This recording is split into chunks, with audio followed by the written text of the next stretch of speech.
Dom the Mongo. Bang, bang, bang, bang. Shit like that, shit like that, shit like that, shit like that, shit like that.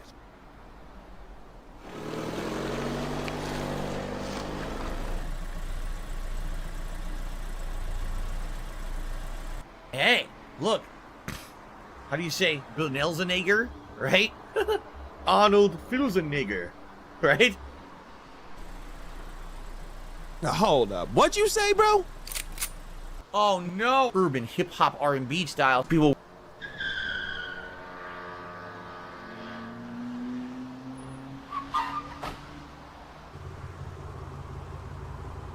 Oh shit.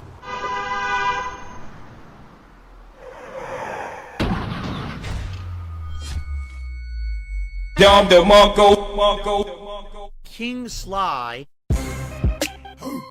Yeah, Drizzy baby, you already know what it is. It's the first time I'm high. It's the first time I smoked in like 3 months. Gang, I'm sorry, we mama, I back, had we to back, do it we to back, him. we back. Dom the Boy, I see Mongo. you.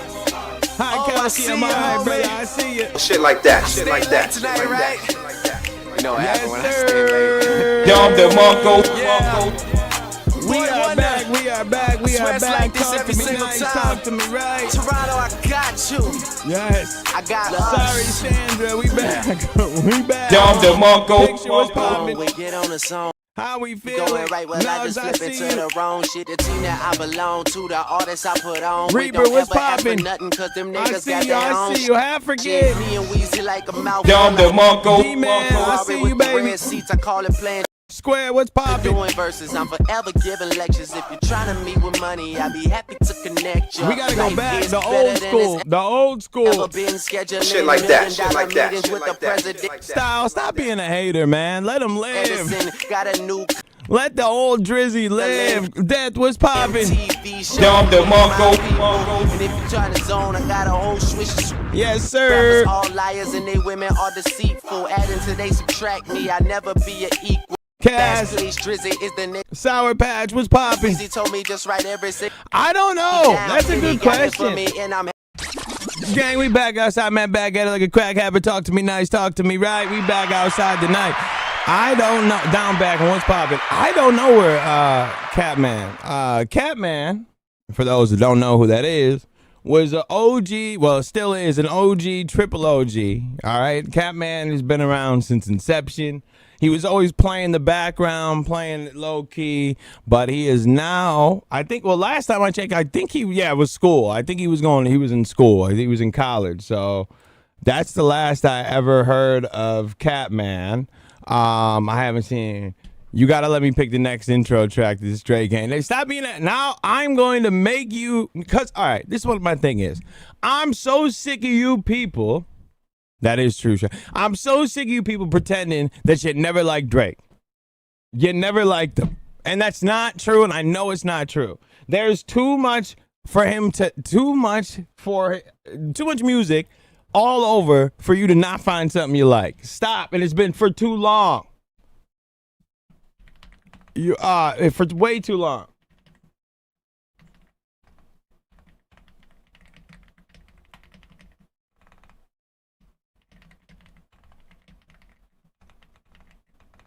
Come on. Okay. I never liked him growing up, just like the hits only. That's fine. That's all right. He was better when his legs didn't work. Yes, definitely when Jimmy was cooking up.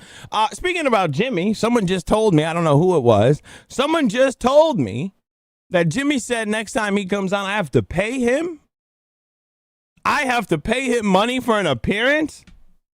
That's what he said. Oh, Dopin, you said that he said that I have to pay him for an appearance? He deserves an appearance fee. Oh, hell. What are we talking about here? No. Pay? Man, listen, I ain't paying for nothing. You said that last night. Get out of here. I ain't paying. Pay Drake money? No. No, that won't be happening. Okay, so today, what we will be talking about, 52 bucks? No, that is not very crip. No, that messed up. If anything, he owes you for wasting your time. Niggas getting Hollywood. He said he was gonna switch the game up. He said he was gonna go in a different direction, and then now he's saying that because he wasn't supposed to be back, and now he's back, and now he's saying no. Next time I show up, listen. Well, guess what? The Jimmy train has ended because I'll never be talking to him because I'm not paying. I don't pay people to appear. No, I wouldn't pay anybody to appear ever. So I'd just rather just not talk to you then, I guess, because no, I don't pay money for YouTube appearances. I'm not gonna pay money, so I'm not going to pay money to talk to somebody. Yo, Sage, he's wilding if he think I'm about to pay. I'm gonna break bread with you just to have a conversation. Who are you, Jigga? No, no, that ain't happening. I have no clue, Thrax. I guess it's a weird way how it works, but yeah. Hey, hell no. What, you lost your mind? I'm paying you money to talk to you. Jimmy's dead. He's a weirdo, pedophile, virgin rapist. Who cares? Yeah, let me just give you money. That'll look. First of all, the optics of me paying you to talk to you. What do you think, I'm dumb? What do you think, I was born yesterday?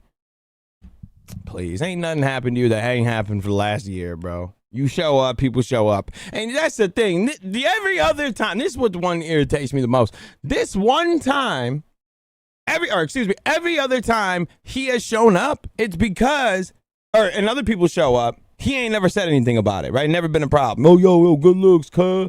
Everything's fine. Bet. No, Ralph never requested payment from me ever. And then this one singular time, he says that he wants people to show up now after he wants a payment. Man, get the fuck out of here. Anyways,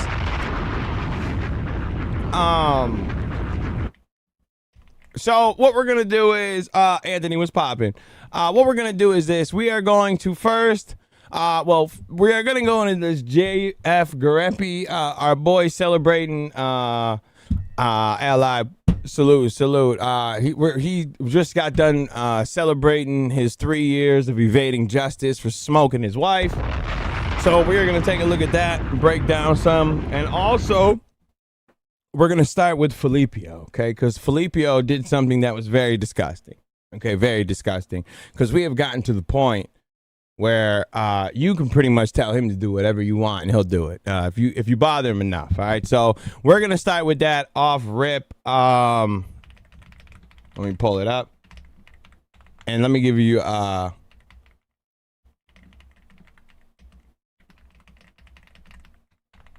me see. All right, here we go. So I forgot because I was going to try to multi-stream today and I totally forgot because I was busy and then I fell asleep. I forgot. I was going to set up that. All right, next time I will. Hopefully I remember. Okay, so let's take a look at this. All right, so today, did you get a new keyboard? No, I did not. I did not get a new keyboard. It's been the same one. Why, you hear it today? I turned down the expander, so that's probably why you heard it. You probably hear it now. I didn't. Yeah. Okay. Yeah, it's because I turned on the expander. That's why. Here. My bad. If it's let me do this. Here.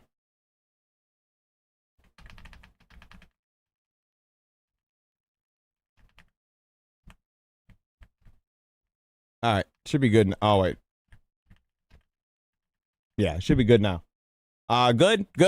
You can't hear it anymore? No, it's not silent. Should be good now. Yeah. Okay, good. All right, perfect. All right, so the other day while I was working, I saw this, okay? And I thought it was Duty doing what Duty does, right? I thought it was Duty doing what Duty does. So let's take a look at this, okay? I see, put a silencer. I see that he has talking about him wearing adult diapers. Now, obviously, when I saw it, I laughed because I'm like, what are we coming up for? Because I didn't even know where it came from. But when I watched it, he's actually this guy from the past. This guy secretly, weirdos, because that gives them something to talk about to distract from the fact that everything's going well.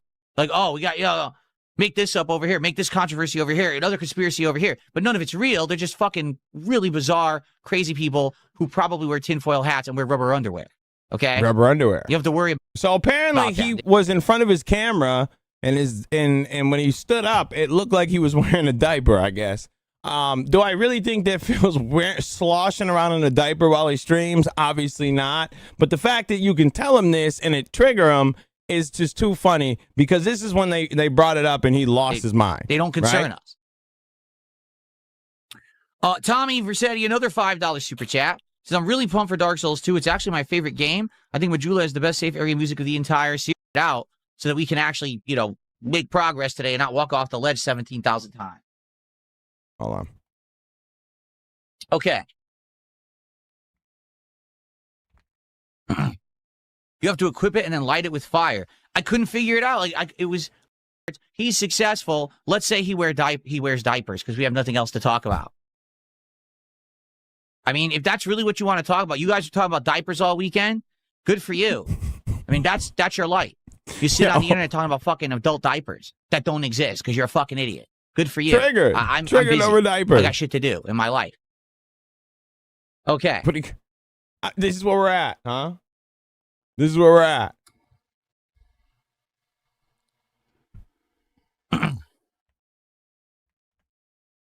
This is what I'm talking about, bro.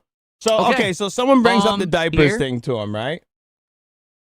1 second. Why is it? Someone tipped $2, says it's funny to watch the trolls try and cope with your success. Then he starts mentioning specific like trolls. I don't care about them. I'm not giving them any time of day. But thank you for the $2. I'm sure. I mean, this last month has been wildly successful. I'm sure these idiots are freaking out about it and trying to cope and make, you know, excuses and or talk about me wearing diapers, but I don't wear fucking diapers. It's pathetic. Tommy Versetti did a $2 super chat. He says, which of the old crones in the beginning are hardest? I mean, you got to tell us. You're the one who has the granny fetish, right? Thanks for $2. Very nice.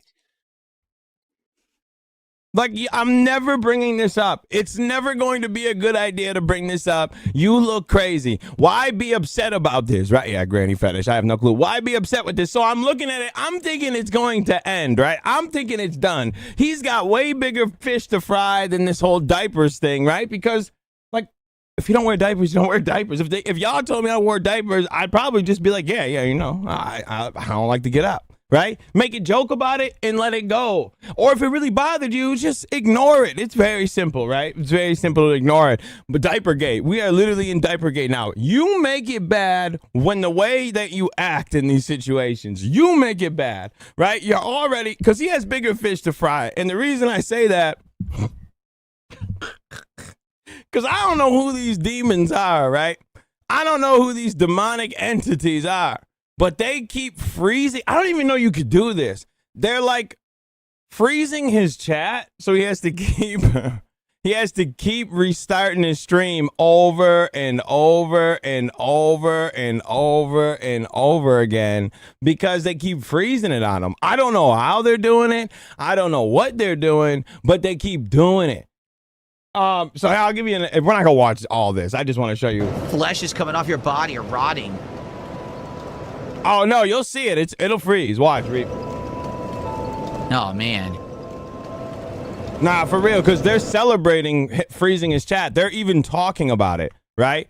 They're even talking about it on the farms too. Because I saw. Hold on, let me show you this. Because I saw. What's that dude that runs the farms? What's his name? Nick. What's his name? I can't think of his name. Why am I blanking on his name? He does the what's the show? Mad at the Internet? No, thank you, Mace, thank you. No, was talking about it today because they were talking about how they're freezing his chat or whatever. Josh Moon, yep, they're bringing it up and they're talking about how they're freezing his chat or whatever, and he's losing his mind. So they are doing it, right? They are doing something. I just don't know what they're doing. I don't know how they're doing it. I don't know what they're doing. I don't know what it is. But he's the only one I've seen affected by this, right? Or bully Dark Side Phil using a malicious script or some shit. and it's causing him to be angry. So let's take a look. Apparently, there's a line of code or something they're doing that freezes YouTube chat. Yeah, I don't know. Bro, I have no clue what they're doing, but it's hilarious. Keep doing it. It's very funny. I'm sure Tibbs will try to take some credit for this. That's hilarious, right? So so he's been dealing with this, and he has put his he has put it at 6 months. You have to be a subscriber for 6 months before you could talk. And he said if that doesn't work, he's going to a year. Okay. So I did the chat just crash, everyone, because they're saying people just came in here saying they crashed the chat, and I think they did. It looks like they did.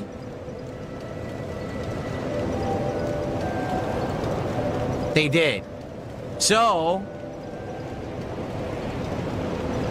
we're gonna have to make the stream over, which is fine because I was actually about 6 months, bro. 6 months. Split the part anyway. But this just confirms that the chat glitch was not fixed on YouTube, which is what I suspected. Everyone was telling me, oh, it's been fixed. Look, they just crashed it right now. See? So Triggered. I'll ban these 3 idiots. And I have to remake the whole stream now, which is fine because I was going to go on a break anyway. So no problems there. It's not a big deal. Oh my God. Not a let's big do deal. this Nothing first. wrong I'll with stop it. recording. Everyone, if you enjoyed part 1 of Dark Souls 2 with path tracing here on DSP Gaming in 2026. Word? Please I didn't even know that. I know, yeah, this whole like him obsessed with the Pokemon, I knew it was probably gonna be a problem. I'm just waiting for he blows all his money and goes broke. No, I'm just kidding. No, but for real though, like he's getting like heavily addicted to it. I mean, you could just tell. This man had switched up the game. He's doing this weird thing where he's like, oh, I got this new thing we're gonna try. We're gonna switch up and we're gonna try this new box. Nigga, you just want to crack open that new box. You have been itching to open that joint, but you know you get cooked if you open it. Maybe the PokeTubers have figured out a way. Maybe this is what they're doing. They're not liking the way he's been grifting off their swag. All right. But anyway, so he's been going through this chat situation. So you have bigger fish to fry than this whole diaper remember game. to like the video, leave comments. I love guidance. I mean, this was all 18 minutes is this chat, him just repeatedly changing his stream. It doesn't. But- It really does. It's complete fucking bullshit. But, you know, there's just too many Triggered. humans on Earth who have no purpose. So they just try to Triggered. ruin good times for others. So they ruined the good times for us. And now we lost half the audience. Triggered. He was like, yo, I got 400 in the chat. Okay. Are we ready? Nothing now. Guys, He is is. anyone talking in YouTube chat? Is it working? No one's talking. So is it even working? Bro, after the 9th stream start, I would probably just stop. I would probably just be like, all right, I'm done. Clearly, it's not going to work. It's not. YouTube chat is frozen again. So that means 1 month These sub-only mode isn't long enough. These niggas is We have to do, I'm demons, serious, we have to do bro. like 2 months sub-only mode now. This is ridiculous. Someone has been following my channel for longer than a month. Bro, you've been around for almost 2 decades. Of course, I'm sure they have channels in there for longer than a month. And they're keep freezing the chat. So we have to remake the stream again. This sucks ass. It really... So there's literally bigger issues in America for going on with Filipio than this diaper thing. Well, today we have reached the pinnacle, okay? And I didn't think we were going to get to this point. We're getting to the point where he is going to go to the lengths of proving he's not wearing a diaper, that he pulls up his chicken wing leg and almost it takes the meat out. No, I'm just kidding. Decides to show the audience just what he has under his britches. Okay? He just shows you what he's made of, brother. All right? Oh, yeah. He pulled the schmeat out today, boys. No, I'm just kidding. I'm fucking around. But I think it's this one. What's today? The 9th? Oh, let me make sure I got the wrong one. He pulled the Yamin out on him. He said, yeah, you think so? Blow. All right, so let's take a look at this. Next card. It's a weird looking card. What does that say? Loses all mobility when not in Japan. Rocket attacks target insanely loud noises. All right. It's nice looking. I'll order some more of these Beggy Mon cards for my shipper. Hang on, you guys. Pizza pie, Felipe, pizza pie. Turn on the oven,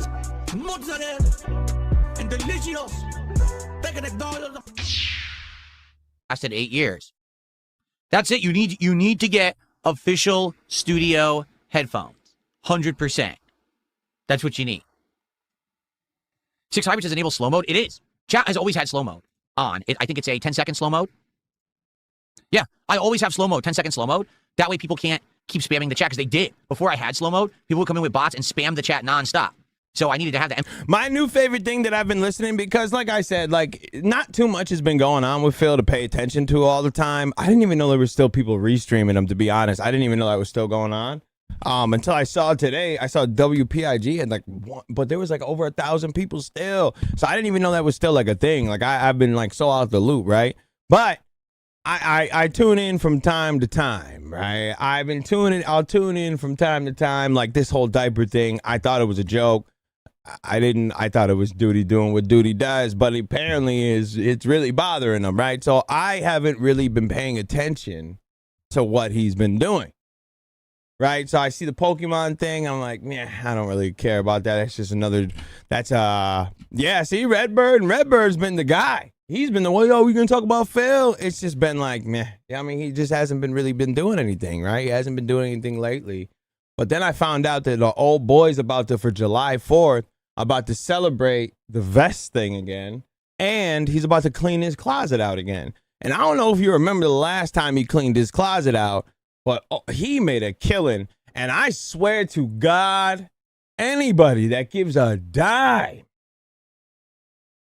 to that closet deserves a hollow point.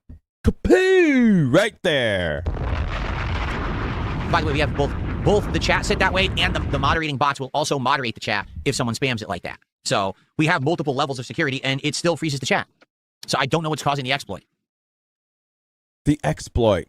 No, not this one. Nope. I need YouTube to feel me on this one. I really mean it. Nope, not Minecraft. Real life. Here's a good question, Kino Enjoyer. So, what this dumb meme, apparently the meme came about over the weekend when I was off from streaming, that Phil wears diapers, okay? There's absolutely no basis of this because I don't wear diapers, but I guess people were saying that on Friday my shorts look loose, which they are. Those shorts that I wore on Friday, I've been wearing for like 7-8 years. They're loose because they were from when I was fat. And they still fit, but I have to tie them tight with that tie or whatever to keep them on because I've actually lost so much weight that they don't barely fit my waist anymore. Bro, if they're looking like that because you lost a bunch of weight, just get new shorts, bro. You said you got all the money in the world, right? You're so successful. Successful nigga can't go buy new shorts? So, here's my question. You can buy a wrist rest for your computer for $2,000, but you can't buy shorts? It's not like you're buying name brand. You're rocking Goodwill, damn near. Go cop a couple pairs. I'm not even hating on Goodwill. Get your Goodwill on if you got it. You have to. I don't have a problem. Just get new joints. Who started the meme? Like, who asked that question? Where's the originator of this meme? Where did it come from? I want to know the plug, the meme plug. Where did this come from? My waist anymore. So, bruh, he got a wrist rest for his wrist on his computer, gang. What are we talking about here? That's how much Bull is just blowing money. He's just blowing money to blow it at this point, right? Yo, Kaz, I know, right? He's just blowing it. He paused. He bought a wristwatch to look like a baguette. So I mean, bro, once he got money, he started wilding out. He just was buying. He still just be buying, bro. I don't like this is the first time he really had the government ain't snatched his whole check, so he ain't know what to do. Instead of put it away, he said, "No, I'm gonna get this baguette." Here's my question. Who started the meme? Like, who made this absolutely dumb meme? And who pushed it and emphasized? Because I guarantee you what happened is one moron said it, and then another idiot said it, and then one of the fucking restreamers or Casino or someone talked about it, and then that's it. Then morons just want to keep regurgitating it when it literally has no basis in fact. It's just retardation. Do you hear him? It really is. It's mental retardation. You actually are mentally retarded if you believe something with zero evidence. You're just that stupid. You're dumb. You're slow. Triggered. Why would you care this much about it, bro? They're saying, show us. Show you what? I literally get up. Okay, let me put this in perspective. This is dumb, makes no sense, not based in reality. Show us that you don't wear diapers. Show you what? Let me show you something. I get up on this stream every day. Look. Bro, son, you couldn't pay me. You are so triggered.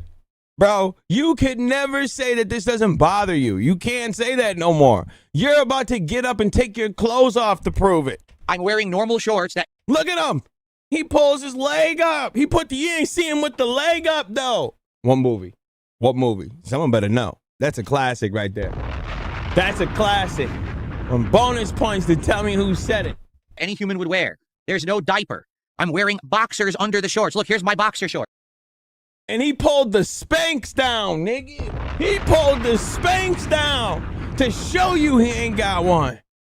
This is like the slyest bald meme. Right.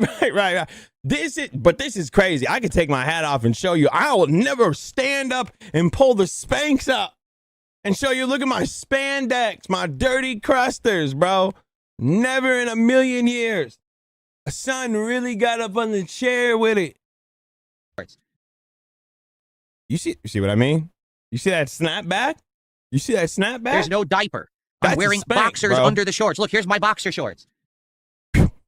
There's literally nothing. You're an Yo, for real, you got the Skims on. Style, you got Skims on. Let's keep it a stack. idiot. You're actually fucking stupid. Oh, we're stupid. You just flashed the camera to prove you don't have diapers on. Who's stupid? Why would you ever think that I'm incontinent? What evidence Quit skipping have you ever leg seen? day. I'm a streamer, for God's sakes. I sit here on stream all day, every day. Human short. If I were incontinent, That's a lot of layers. would you know? I mean, what is going on? How dumb can you be? Incompetent, that's something else. Incompetent, perhaps. Incontinent, no. Secret Rain, thanks for $2, and I'm sorry that you can't chat. It's not your fault. Again, that's why I put the posted message up. It sucks. Yesterday we had it up to 4 months sub-only mode. Way to make a issue way worse. Now they'll never stop. Now you'll always forever be in a diaper. You'll forever be that issue. And still it froze. So there was nothing I could do about it. I had to go up even more today. Now we're at 6 months, and so far the chat works. Like I said, it's at 6 months sub-only mode. We haven't frozen yet. If the chat freezes at 6 months, I'm going to try 1 year, and if it freezes at 1 year, I just give up. It means that putting it in sub-only doesn't help. Whatever exploit they're using, doesn't matter if they can type or not, they're still able to crash the chat. So I hope this doesn't, affect anything. I hope that we're fine, okay? So Abdullah did a $6.81 super chat. He says, do you think AI... What? Are you kidding me? You're going to tell me that I'm wearing a... Hold on. Let me pull... Get the fuck out of here, boy. I got a diaper on then. That's how exactly what it is. Now I'm wearing it. Now what? That's why, really, just freak it. Yo, I got one on. Now what? Now what are we doing? Now what's up? What's really good? Now, so what? I don't want to get up. So now what? Companies are ruining the gaming landscape. Can you talk more about this topic? Here's the thing. Okay? I don't do research on this stuff, so I don't particularly actually know. What everyone is saying is that it's this AI that's driving up the cost of memory. Okay? Never. I'm not exactly sure that's the case. I'm never. Not me. Because there's a difference between scarcity because the resources aren't available and scarcity because of demand. Do you understand the difference? Like, for example, during COVID, Absolutely not. everything closed. Because everything closed, no one was manufacturing anything, so the supply chain dried up. That was real scarcity. The products didn't exist because no one was going to work to manufacture them because people were afraid of a worldwide pandemic killing people. You see? That's scarcity. Scarcity is not, an emerging technology needs more of something, so now we need to make more of it. That's the opposite. It's not that it doesn't exist. It's that more of it is needed, so more must be made. But why would that exorbitantly drive up cost? It's demand, not cost. It's speculated value versus actual value of components. It's a different economic factor. And I think, sadly, in our world, humans allow our economies to be controlled by speculation rather than reality. Okay? How many times do you hear the price of gas is going to go up, the price of gas is going to go down, the price of gas is going to go up, the price of... You always have to move off of what can happen. What? How could you ever plan to fix any issue in life if you have a heads up that something may happen? Wouldn't you want to know instead of getting just popped up? Yo, some nigga's about to slide on you. Would you rather that so you can prepare for the inevitable or prepare for something, and if it doesn't happen, that's great? Or would you rather, oh man, yeah, I knew about it, but I figured I'd just wait till they started shooting to tell you. Huh? What are we talking about? Well, people move on speculation. Yeah, welcome to life. Welcome The life. Gas is going to go down. Okay. But what about the supply? Oh, supply's fine. Then why the fuck is the price changing? If we have exactly the same gas sitting at the pumps, sitting in the warehouses, sitting in supply places, why is the price fluctuating? It's the same fucking gas. It didn't change. No one went in and increased the quantity, decreased the quantity. No one raised the value, lowered the usefulness of it. It's the same fucking gas. It's humans being fucking stupid and saying, I think this might happen. Therefore, gas is more expensive today. Oh no, there's war in the Middle East. That might affect gas. We don't know if it will, but because it might, now the cost of gas is skyrocketed. It's retarded. Why do we allow that to control everything? It's guesswork, right? Wait, what? What is he talking about? Is he saying the Middle East doesn't have any relevance to the gas price going up? What is he? I'm confused. What is he saying? The gas still exists. It's not, oh no, the gas supply lit on fire and exploded. Now there's no gas to go around. Then the gas prices going up would make fucking sense. But it never happens. It's just people want more. Therefore, they're afraid they can't get it. So it gets more expensive. Why? Because the people who have it take advantage. Do you see? I'll give you an example. Yeah, the people that have it, if they're getting invaded or bombed or destroyed and they don't want it to happen, and I said, all right, niggas, watch this. I'm going to tax that ass. What? I'm confused. What is he talking about? I don't understand. Yes. If I have something that you want and you keep fucking with me, and you got to come to me, right?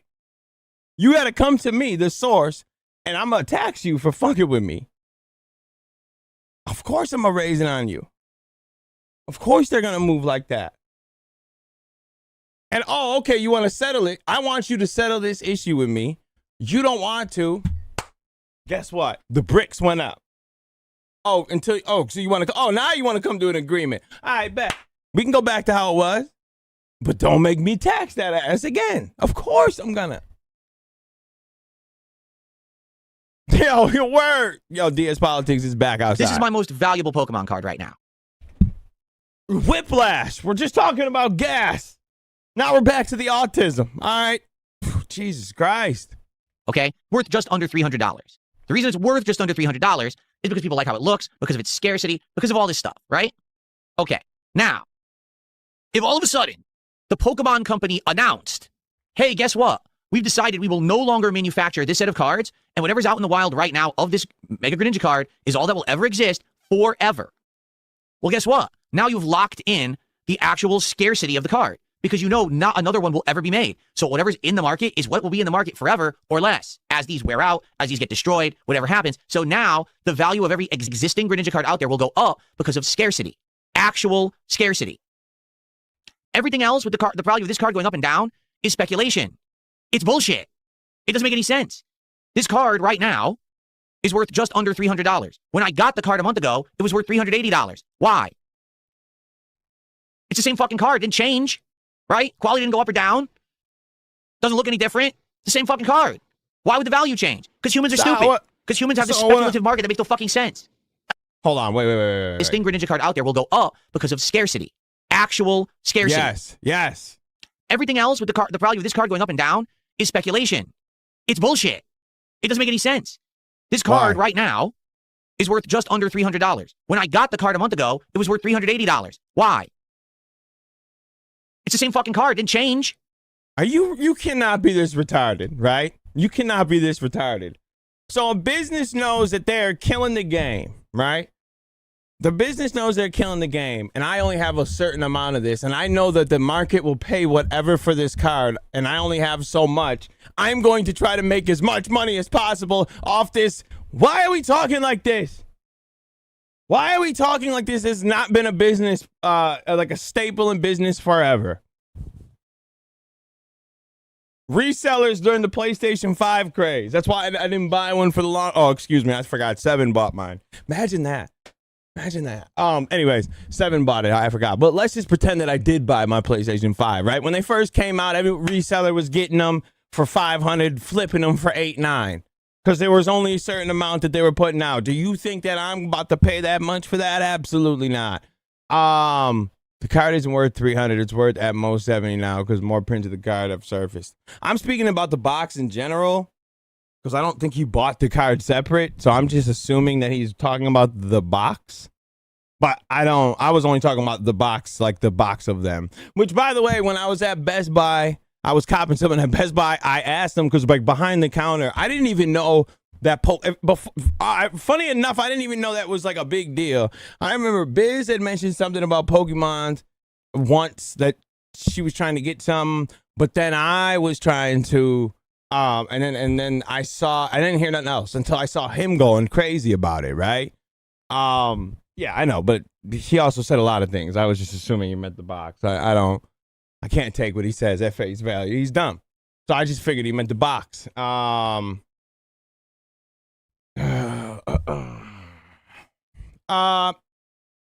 He's saying that singular card alone is 300. Wow. Yeah, that's what I thought. Yeah, but anyway, so I didn't know it was this popping, right? I didn't know it was this crazy. I didn't know any of it. So I go to Best Buy, and I saw that behind the counter, they got like a gun drawn, protecting the rack of where the cards usually go. So I asked them, I said, are you getting these anytime soon or whatever? Like, I didn't even know this was popping like that. He's like, yeah, we're coming. I think this was last week. He was like, yeah, we're coming Saturday. I said, so how crazy, like, tell me how crazy it is, right? Because I want to know how crazy it really is, or how wild it really is, right? So they told me, oh, yeah, it was the merch. My bad. You're right. My bad. Yep, you're right. I got it confused. Well, I knew it was Pokemon something. They told me that niggas is out there 2 days in advance, just outside on the block, chilling. I don't think there's a thing on this earth that will have me outside for 48 hours waiting for. I don't think there's anything in this planet. I don't care about, for the almost possibility that something good might happen. Man, if you don't get the hell out of here with that shit, boy, I am never sitting outside. Right? Quality didn't go up or down. Doesn't look any different. It's the same fucking card. Why would the value change? Because humans are stupid. Because humans have this speculative market that makes no fucking sense. Camping out for something that was popping in the early 2000s, 90s, when I was a kid. Please. And that's what he told me. They were like, yeah, it's usually resellers that are out here. I'm like, all right, well, I don't know. Go get a real job, I guess. At all. It's the same thing. Didn't change. Right? That's like saying, I bought a soda today, and I bought it for $2, but tomorrow it could be $5 because people think that soda's more interesting. What? Yeah, so the company ups it. I don't understand why this is so difficult. Oh, Sage, if you're still here, bro, it's right here. This is what I was talking about. This little gay wrist rest thing he's got. What are you talking This isn't the baguette, but this is one of many that he's bought. about? Like, what the fuck is wrong with you? It's stupid. When I was in college and I was learning about all of this, I was like, this is the most retarded fucking thing I've ever heard. That are humans... That a company ups the price when there isn't that much of it? And it's a high demand? That's weird to you? Business degree? Base their economy off of guessing an estimated value and if it's hot topic right now. What? They're not guessing. They're looking at the landscape. I can go online right now, and I can go to Twitter. I can go to Instagram. I can go to all these platforms and see what is common that everyone's talking about. Everyone's talking about such and such. So this becomes the hot new thing. So let's bring it up. Prime example, Stanley Cups. Them shits have been around forever. I've been seeing Stanley or the type of Stanley Cup forever. They place it into a car that was already burnt and said it survived the burning. And now every white girl in America runs and, well, not just white, right? Just every girl in America runs and go get themselves a Stanley. Guess what? Them cups that were probably $15, $20 just upped it to 40 because they did something that people went crazy for. It's literally, I got 3. No, I don't.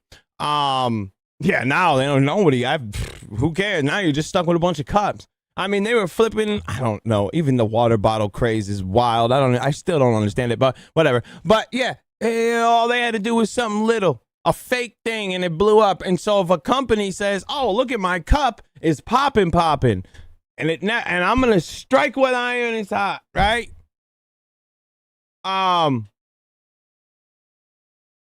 How many Stanley Cups you got? About 16. And I'm going to up it because I might not get this chance again. So I'm gonna up it.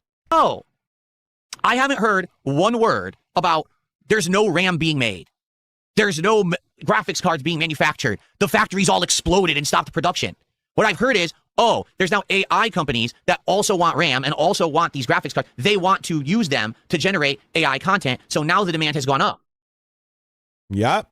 So then how could this be benefited by the That's a cold ass drink, Frosty. manufacturers? They ramp up their production. That might be the coldest drink in the world. They say, ooh, there's more demand. Let's make more factories. Let's do more to make more, which they could. Instead, they say, oh, we're more in demand. Ramp the price up. Why? It's the same fucking product. You didn't improve the quality. It's not a shortage. You just want more money. I just don't get it at all.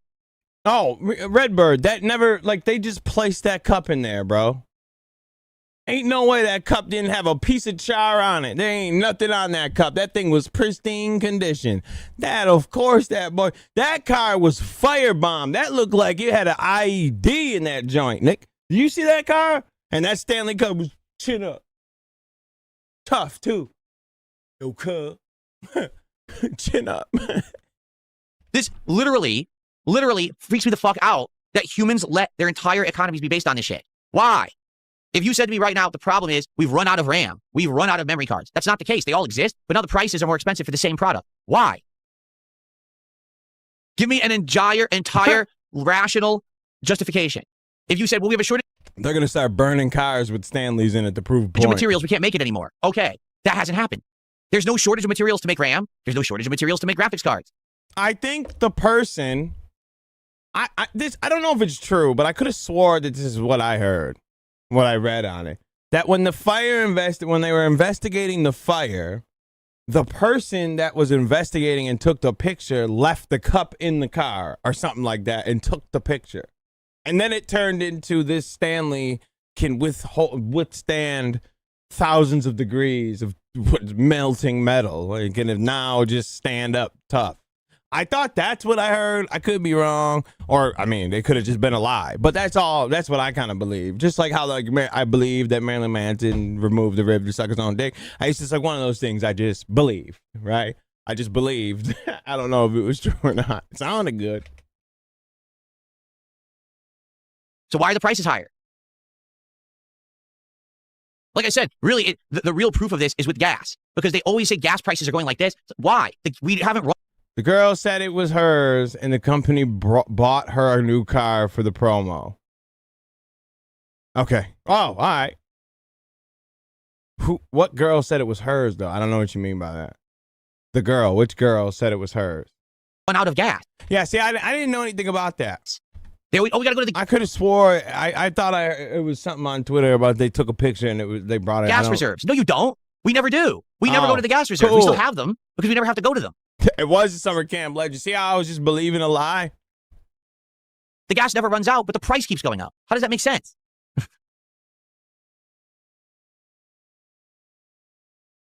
Anyway, that's what I mean. That's what I don't get. And maybe we will in the future have a real discussion about this with more information. I don't have the information. I'm just telling you from what I've seen. It's the speculative markets, stock markets, the fucking Wall Street. This nonsensical shit is what controls pricing.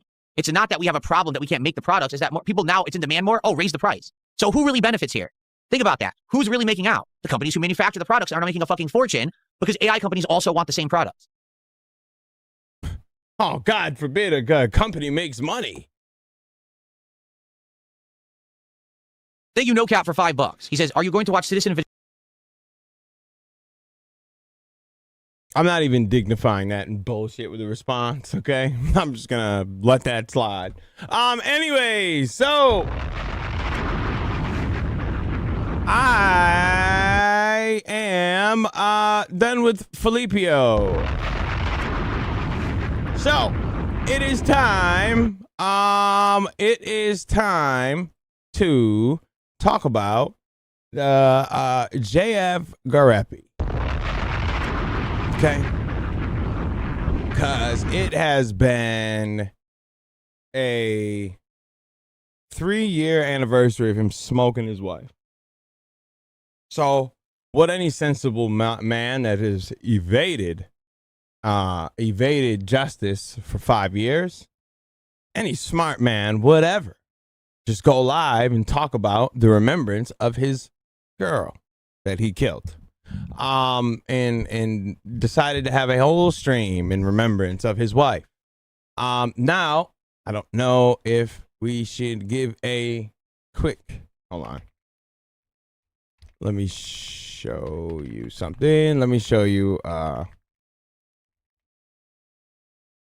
don't want to do this all day. shut up. Don't talk. Okay. So if you don't know who this is, we'll just watch a little bit of this to get a picture about who old boy is. Okay. He's a man. He was a co-host with Warski back in the day. Yeah, We'll take a look at this. I'm not gonna watch all of it, but we'll watch so you can get the gist of who he was. JF got a job at Duke University in their neuroscience department back in 2011 with an associative research role. He would eventually part ways with Duke University in 2015. Back when Nick Diorio wasn't a AHD, just the E ball sucker, okay? When he wasn't on the tip of Ethan Klein. Citing on Facebook that he'd grown disillusioned with the academic community. This Facebook post got him coverage by Slate.com in an article about former academics who were unhappy with the current scene and had chosen to voice their opinions directly to the public. It would later come out in custody court that his leave from Duke University wasn't as voluntary as he initially led us to believe. His now ex-wife claims that he was asked not to return because of an inappropriate relationship with an undergraduate lab assistant. Apparently, JF's mistress told a private investigator that JF had mentored her at Duke University and wanted her to birth his child. This wasn't just he said, she said either. I'm referencing a sworn affidavit from court. JF confirmed to the Daily Beast that this relationship did occur and it was consensual, with the student even disclosing it to Duke University directly. JF then claims that there was never even an investigation conducted by Duke at all. The current faculty-student relationship policy at Duke was updated on July 1st, 2018, and it now prohibits consensual relationships. This information can be found in Appendix Z. The 2002 policy that had been in effect while JF was there stated that consensual relationships were only prohibited if and only if there was a position of authority over the student. Considering JF was apparently the girl's mentor, it creates a load of new questions to ask here, and it seems close enough that you'd think an investigation would have occurred, even if it didn't necessarily find him guilty of committing any wrong.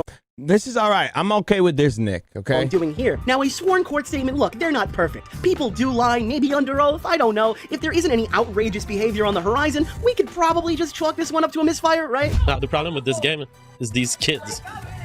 You end up with 8 years old playing this. It's like, you cannot even do 6 jokes. Hello, people of the game? Oh my god, there's some Mexican family there. I will mute them because I cannot stream an entire Mexican family. So as we just explained, Jesus Christ. All right, hold on. Let me get to some of the... And her father violently kidnapped her after and is still detaining her. And it was against her will. She was screaming. Her choice to live with me, to become my fiance. JF, and again, she had no response. Obviously, her parents interjected and had her brought back to her home state. This would... So his wife, before he smoked her, it's a girl that's literally retarded, right? She is like retarded, slow, like real slow, right? And her parents were like negotiating with him to get her back, and he was holding her up in the crib. Caused the impending legal battle that would keep the girl safely away. And from JF. I would like to add that, according to him, she reached out to him to be nutted in and have a baby. This girl was Hispanic, we'll get to that and normally point in a it wouldn't minute. matter, but it's also a bit telling of the guy. But you could tell that this girl can't even comprehend, and she can't even like speak. Like I swear to God, like she's insane. Rallying for an all-white ethno-state, don't you think? I mean, we're talking about someone who's also developmentally disabled. Not quite the utopia you'd be thinking, right? Seems like an odd choice for our boy JF here. Well, now that you've heard through the sources provided what I believe actually happened, let's let JF tell you his side of the story, because we have to be objective, right? You said essentially, JF is the guy that had to have the state intervene because he was too busy fucking retards. What the fuck is that about? When maybe a year or two ago, 2 years ago, I fell in love with a woman who was mentally retarded. She had autism, and her father disagreed with her choice to live with me, to become my fiance, and to have a baby with me. So we lived together a few months, and since her father was disagreeing with our relationship, he intervened by going to what we call in the United States a ex parte probate hearing, and she had decided to start a family with me. She was found in this proceeding that violates the United States Constitution in her absence to have no rights, and her father violently kidnapped her after and is still detaining her, and it was against her will. She was screaming, and she was just took. Jesus, that's so sad, man. Yeah, autism, like how bad was the autism? Jesus, Andy. I'm just saying, like, imagine like, no, Dad, like, I'm good. What kind of fucking question is that? Here's this heartbreaking story. So how retarded was she? No, I'm just saying. And JF would reply to the upcoming Daily Beast article that reported on this by saying that he's had sex with many eccentric women in his lifetime, and some of them were extremely sexy. He also admitted that some of them were only a 5 out of 10, and he believes the white heterosexual family lifestyle was the thing making everybody so triggered. What? Are you expecting me to be joking? I'm not. JF is someone who often conveys how he's on a higher plane of existence than us mere mortals. On the intellectual spectrum, he's over here, and us mental midgets, yeah, we're over there. I'm 34. I'm a PhD in neuroscience. I do brain surgery. That coming from the man who apparently claimed his work with monkeys in research labs would make him a good dad of a human child. It's important to note that since this information had surfaced, JF claims the court documents were actually false, which he really hasn't elaborated on much either. And apparently also he's come out and defended himself by saying that he has some form of autism too, but I find it a little different when you're talking about someone who has the mental age of 9 or 10 and somebody who has operated brain surgery on monkeys. This is what we need. Why you always disappear for 10 minutes?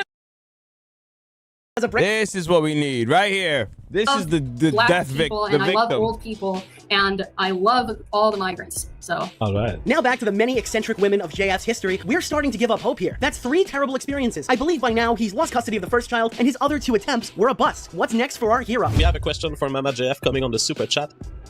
K-Max McDonald says, Mama Jeff, what is your background? What country do you derive your ethnic heritage from? I can answer that. Okay, before I had a bad life, but then after I discovered GF, then I started to look at GF every day. I was always looking at GF. I became crazy. I lost everything I had. I lost my job, my family. I quit school. I lost everything. I was just looking at GF all the time. I was crazy. And then So this is this is the woman that he wants us to believe. Just said, drive me to a bridge. He drove her to a bridge to the woods because she loved to camp or go in the woods. And he just let her walk off by herself. And said, hey, she just dipped. Right? And then just conveniently went home and redid his whole crib from top to bottom. Pried open the shit. Pried open the floorboards. I mean, he was fixing everything. He pulled the old screws out, nigga. The old nails and shit he pulled out. JF has a brand new girlfriend, and as you can probably tell, we're already running into some more issues here. Oh, no. He smoked her, Frosty. She out of here, boy. Just stated for the record that she went crazy. She lost everything she had. She just walked away. And he just let her walk away. She lost her job, she lost her family, she quit school, and she just really wanted to suck his dick? You lost your job because you were addicted? I lost everything. You lost everything because you were addicted to my shows. I was just looking at your show all the time. Even I had a job, and I was going to hide in the bathroom to listen to your show, and then my boss said, why you always disappear for 10 minutes? Then you fire me. I lost everything, my family, my friends, everything, because I was just looking at your show all the time. You've never told me that. Wonderful first time to hear it. Okay, maybe this was just another isolated event. Maybe there's a sufficient explanation for this one. Well, in this clip you're seeing on screen now, JF's girlfriend is yelling at another content creator called No White Guilt about apparently who JF describes as someone who looks like him. Now watch this. This girl is convinced in her mind that she knows him and he is threatened to kill. Who tried to hurt her, even though she blatantly called him out by name. That's a little fucking weird. Don't you think? I had to mute Mama Jeff because she was telling some mean things about No White Guilt. I apologize. She has an actual issue. I need to...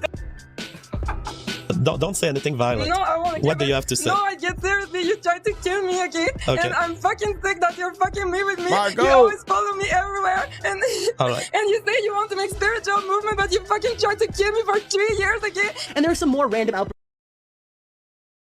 Avi, you're getting the picture that this girl is not all the way there, right? She's a little twisted up. So for his explanation of why it was okay to let her flee into the wilderness. First, like this one. Hello, Mama Jeff. What's up? Hey, Jeff, I saw in the chat the Little Mermaid is now black. The Little Mermaid is now black. Yes.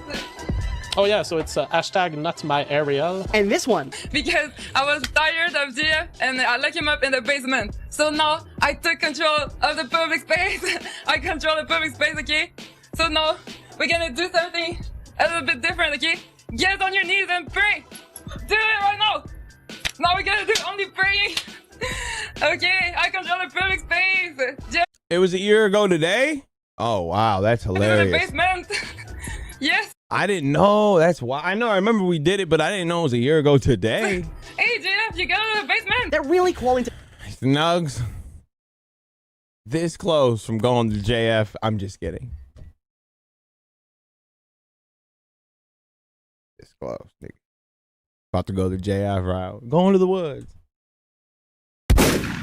I'm kidding. I'd never do if that. This situation is, well, okay. And I would say it definitely appears JF has a type. And somehow, it actually doesn't end here. In a Montreal local news station, they had actually reported on some crazy graffiti that appeared on the walls. Some of them included 1488 with a little heart next to it, a Hail Warski sign, a Save Richard Spencer, and JF Gariepy, King of the World. Now, wait a second. I know what you're thinking. There is no way. There's no way I'm transitioning this. There's no way it is who you think it is. Is it? Well, the security footage really does do a great job of making it look like that. And just when you think this story can't possibly go off the rails any more than it already has, here's a clip that I'd like to show you. It's a great clip, probably one of the most perfect clips I've ever seen. On the left side, you see Richard Spencer, and on the right, JF, who's about to make an outrageous statement. Pay very close attention. Did you watch my yesterday show, Richard? I didn't, I'm sorry. Okay, because I announced that, just for transparency, because I was talking about a news item about Jeff Epstein, and I announced that, yes, God. Jeff Epstein has once contributed to the start of my YouTube channel with a $25,000 check, and that since then my YouTube channel has kind of taken a different direction, and people were scandalized. They were like, JF is an agent of a...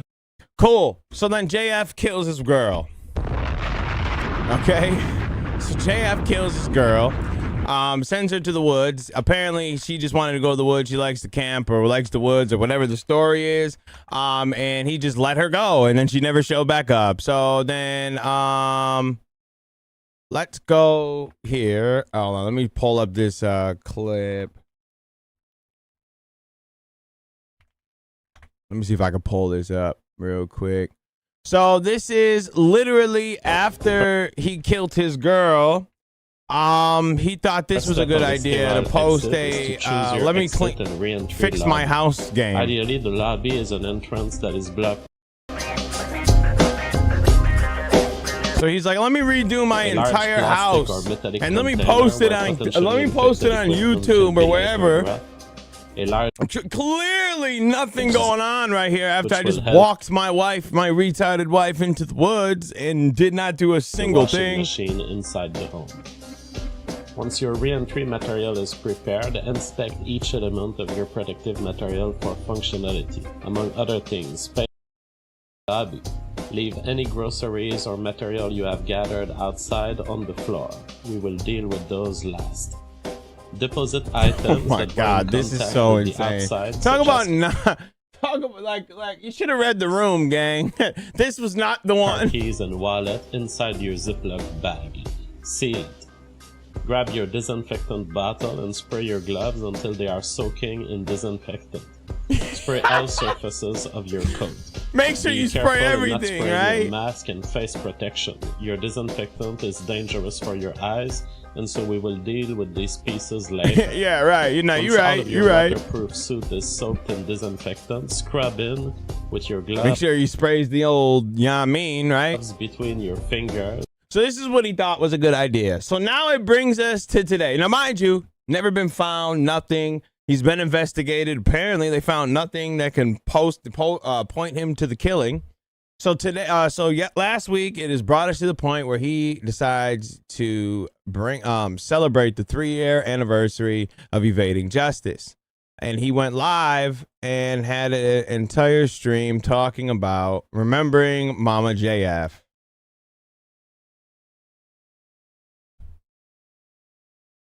Already, apparently, that believe I killed her.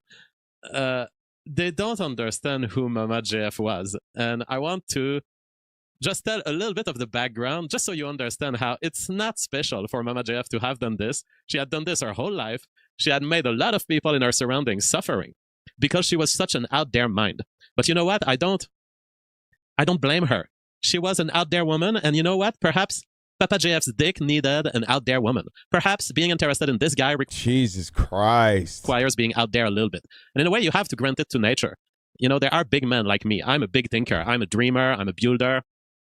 I do stuff. I live life at a level that most people will never experience. And when I tell you the story of me and Mama JF, you'll realize just how far it has gone. But I'm a man from another category. And the normie women out there are just not reproductively viable for someone like me. The first thing they'll read about me on Wikipedia or some media, or they'll hear something about their Marxist friend, they're going to drop me under the bus. So special men need special women, okay? This is how I would phrase it. There is a category of giga males that is just a force of nature, and I like to think that I'm part of them. And they need a special category of women to be interested in them and to make the Giga Male viable. Because it's like, if we The Giga Male. didn't have a Mama JF to reproduce the JFs of this world, the JFs of this world would disappear. Looking slim and healthy, yes, I lost a lot of weight. I'm still targeting maybe 15 more pounds of loss to be at my best. But yeah, I've been fasting in extreme ways, 4 days at a shot. Just Gatorade, zero water. And my health has improved enormously. The measures on glucose, blood pressure, I'm like when I was 18. I'm at my best. So already the weight I've already lost is an enormous progress health-wise. No, I'm not on Ozempic. No, I'm doing purely fasting. I am on dapagliflozin, which helps, but it's not like Ozempic. It just makes you leak calories a little faster. So yeah, about Mama JF, you have to understand something. I was at the height of the blood sports era. I was the celebrity of 4chan in 2017. I was inseminating a woman who eventually ran out with my child. Nino! What's up, nigga? Wait. What's up, nigga? Oh, nothing. What's up? Oh, man. You know you're live, right? You know this is live. I know that. Yeah. I almost dropped some crazy shit on your stream. Yeah, it's not good. No, this is definitely live, my brother. Nino, DM me what you have to say. Oh no, I was joking. Oh, right at the day of my child's birth in Quebec, and I'm Who is inseminating this this? woman, and I get a DM. It's JF, and I swear this is the first DM I got from Mama JF. Oh. She says, "Hey JF, don't trust what my sister says to you. I'm not like this. Very different. I mean, she's crazy. Just don't listen to her. I know you think this about me, but my sister is completely out of track." Now, I didn't know who the fuck this woman was. I didn't know she was a woman. That's just a random Twitter account saying this to me. I don't know her sister. I don't know what the fuck she's talking about. And this is what I would like to tell you guys. Never miss a chance. Never miss a chance. Now he's gonna cry. Because sometimes a chance for you in life shows in those ways. And see the potential of the people approaching you. Because it may be your last. This deluded woman contacts me. And I'm like, I will treat her like any other woman. Whatever she's talking about with her sister, I have no clue. But I will tell her the exact thing that I say to any other woman. So are you contacting me for the purpose of reproduction? What a fucking weirdo. Oh, by the way, this guy, right? He was the one that defended Frog Tony from the whore OnlyFans girl, that Dirty Dallish or whatever. JF came out of the woodworks to defend Frog Tony, who was like, "Oh, I want to suck your puffy nips and all that," and went on this whole thing about how she was leading him on and all that. So he and she definitely says yes. is one of these people. And back then you have to know. I'm not gonna lie. If you begging this motherfucker for genetic reproduction, I think you've messed up somewhere in your life. True. Especially he killed her though. So she's gone now. He got rid of her quick. Oh, nice. Yeah. Well, allegedly he killed her. Allegedly. Nice. Okay, I don't know at that moment. But I'm a celebrity on 4chan. Mama JF has been reading about me on 4chan. Mama JF trusts 4chan as her main source of news. Okay? And Mama JF has been told by 4chan that I am the greatest man on earth.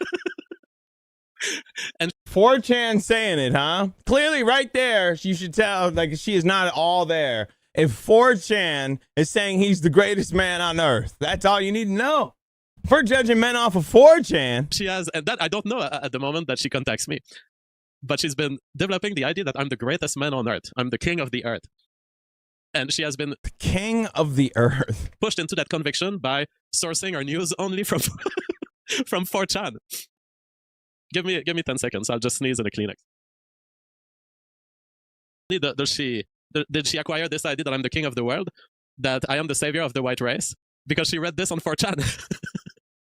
But she's also How did we get here? Screenshot. He was popping back in the day, but he came back to celebrate his smoking his wife, bro. Screenshots of me on Warski Live, and just taking these screenshots, putting them on paper, and she's distributing those papers on the metro in the city in Montreal, because she's hanging out with these drug takers and these street people who happen to be alt-right maniacs. who happen to be fans of me, and she's distributing these pieces of paper to people on the metro, saying JF, savior of the white race. She's just handing them out. And when I entered her life and eventually understood that, a long time after that, I got to see that she had still those printouts. I got to see her, like there was a stack of my picture of papers, pieces of paper that she had printed of JF, king of the world, JF, savior of the white race, that kind of stuff. Justice McDaniel says, outsourcing your sexual selection to 4chan based. Yeah. So at that point, I'm in the process of inseminating a woman. And so I'm like, okay, there's this. I'm in the process of inseminating a woman. Who the fuck says it like this? Who says it like that? I'm in the process of inseminating. I'm right about to bust, right? Because we don't just date here. It's either insemination or none. That's it. Crazy woman who's, I don't know that she's that much of a fan of me, but she's saying things that don't make sense to me in DM. Eventually, I will find out that she was so much on drugs, she was smoking so much pot, that she confuses reality, and that she was. Oh, that's why. See, Nugs, you see what happens if you smoke a lot? You're going to turn into Mama JF. That's what happened. She was perfectly fine until she started blowing down loud, bro. You see the problem? That's the problem. Unable to tell that I don't know her sister, and but Mama JF went on drugs. Was constantly mistaking stuff. No, you're out the way. And she was constantly thinking, JF thinks this about me, or my sister said this to JF. Well, I didn't know her sister. So that is how it starts. And so I said, look, I'm currently inseminating a woman. If she ever leaves me, I will contact you back. And that was the end of this conversation. And then it lasted about 6 months. Eventually, another child of mine is born.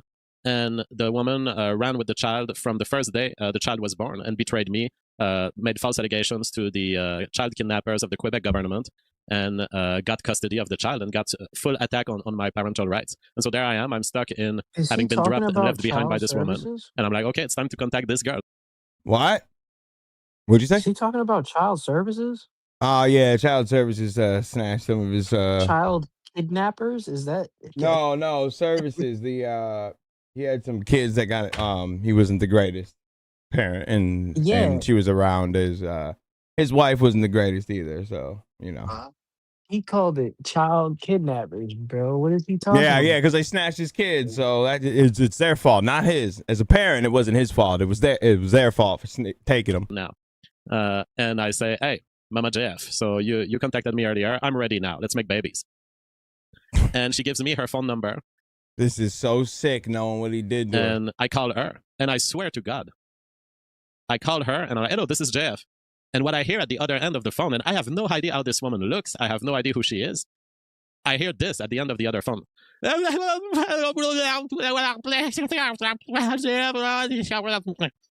like, whoa, what the fuck? What kind of situation have I ended up in? Is this a Down syndrome woman? Is this some kind of massive genetic disorder? And it turns out, now that I understand more about her, she was just slurring because she was on so much drugs. And nigga, please stop. Oh my God. No, she's slurring because she's mentally not there. This is insane, boy. Lived in such shit. Lived in an apartment filled with cockroaches. And just was smoking pot so much that she couldn't even speak anymore. And I'm like, this is a case for Papa JF. I'm going to be a builder here. There's still a vagina in there. If she is more than 19 years old, she can consent. I'm going to work this woman and have some babies with her. Now, I was scared because there was no way to ask her to speak more clearly on the phone. And I was like, maybe it's not... I didn't know then that it was drugs. I was like, definitely there's something very, very weird with this woman. Now I know that it was just that she was too much on drugs. So I'm like, okay, you know what? There's potential here. She's a woman, and I'm going to go to her apartment and just see. What's the state of the handicap here? Is it Down syndrome? Is it, I don't know, but worst case scenario, she's totally handicapped, and I just leave that aside, and I go back to my home. So I drive into Montreal, and I say, get ready, I'm coming to you. And she responds, I have no idea what she responds. She responds like, oh, and I'm like, what the fuck? This girl is going to be in a fucking wheelchair when I arrive. Like, this is what I expect when I drive into Montreal, 2 hours from where I was living. I'm like, this is going to be a bedridden girl, probably with a nurse beside her, and probably speaking through a straw, typing what she wants to say.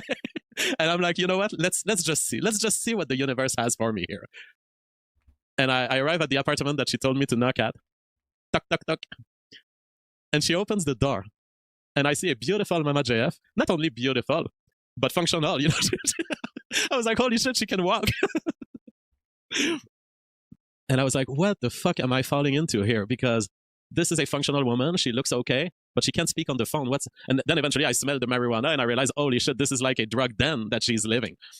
A drug den? A bunch of niggas smoking weed is not a drug den. Stop. We're not about to do this. We are not about to do this. And I look down to her hips, and she has the most exaggerated fairy mini skirt. Like, not the sexy prostitute trying to be sexy level. More like, my life is fucked up, and this is the only thing I could find that's kind of close to sexy for you. And it's like a Halloween costume of a fairy, but it's also kind of sexy. And I'm like, wow, this is love. She has put together in her drug den of marijuana-fueled confusion, she has put together the most sexy thing that she could. And that just happened to be a Halloween-like fairy costume. I was like, this is over-the-top kind of shit. And so I enter confidently. I sit on her couch. Her couch is just crackling with cockroaches. So you sat down still? And there is ash, and there is traces of pot use, and there's 2 refrigerators somehow in the apartment because she needs a refrigerator separated for her lettuces. I'm not shitting you here. Hard, it was bro. a 1-room apartment where you can only have 1 bed and a kind of a couch, and there's 2 refrigerators in it, and one is dedicated and fit. He did go to Asmon's crib, for real though. With fucking lettuces. What? And she has a bed that is ridden in dirt, a broken window taped with duct tape. This is how I see Mama JF first. And so I'm like, okay, whatever this is, my job from nature is to convert this into a mother. So she's already ready to kiss me. She wants me to fuck her on her bed. And I'm like, I'm literally... Bread of roaches. Wait, I thought you said you were on the couch, though. Okay, so you jump from the couch to the bed on roaches. Got it, between the okay. waves of cockroaches. And I'm like, I'm going to try to just place my hip in a way that the waves of cockroaches aren't too close, you know? And we had sex like within the 10 minutes that I first saw her. And then we chill, and she's offering me pot, and I'm like, no, I don't want to take marijuana. I like to keep my mind clear. And Murdoch says, and they're saying romance is dead. Oh yeah, that was true romance. Like, you could have a movie about this shit. You could absolutely have a movie about this shit. So here I'm discovering, okay, so this girl is slurring her speech, but when you're in person, she's slurring her speech a lot on the phone, but when you're in person, it's mostly because of the drugs. And in these moments where she's not on drugs, I can kind of understand what she's saying, and she's not bedridden with a massive genetic disorder. Perfect, functional pussy. That's my criteria. And so I'm like, now we need to get this girl out of this environment and out of drugs. And so I'm like, all right, Mama JF, I'm evaluating your situation here. This apartment is not good for you. I'm bringing you to my apartment in Saint-Agathe-des-Monts, which is 2 hours north of Montreal. You're going to be much better here. There's nothing for you here. You're not working here. You're just maintaining this apartment to survive. You have all of your druggy friends coming in and out. It's like a hippie dream gone bad. I'm bringing you to a cleaner apartment, and we're going to have babies. And so I bring her to the apartment, and there's many times at which she wants to return to her apartment. And I will tell you, don't give up. Like, if you decide this project of reproducing a troubled woman, it's going to take repeat. It's going to take work. So I'm bringing her to my apartment. It lasts maybe 2 or 3 days before she makes a crisis. She needs drugs. She needs alcohol. And at times I try to buy okay, well, you know what? Let's drink 1 beer, but not more. But she pushes, and she wants to go back to the street and drive me in Montreal. I have stuff to do. And sometimes I drive her back, and I concentrate on my work. And back then, I'm a streamer already. So back then is the whole Warski era, and thereafter, the public space era. So I have to stream every night. Sometimes I cannot supervise her. And, okay, you want to go back to Montreal? Let's go back I'm going to drive you back there. Or she was taking the bus back to Montreal. And then, there were days where she would sleep in Montreal. And then I'm writing to her on the phone and what's up. And I can see that she's writing to her on from me. Okay. I can see that she's careless. And I'm like, no, I have the project of making you a mother. I'm going to come pick you up in Montreal. And I was driving the streets of Montreal, driving 2 hours to Montreal, knowing that she would be on one of those streets, hanging out with her homeless, druggy boyfriend. So you loved her that much that you're like, oh no, I need to make you my wife, but you sent her back to the streets to get her mind right? A girl that's messed up. I swear to you, on one of these days, I drive to a street and there she is. And she's holding a homeless guy's hand. Just out of nowhere, homeless guy. And they're walking hand by hand. And I drop out of my car and I say, hey, Mama JF, we're together now. There's no such thing as other men right now. I say this straight to her face and the face of the guy. And I swear that the homeless guy just folded.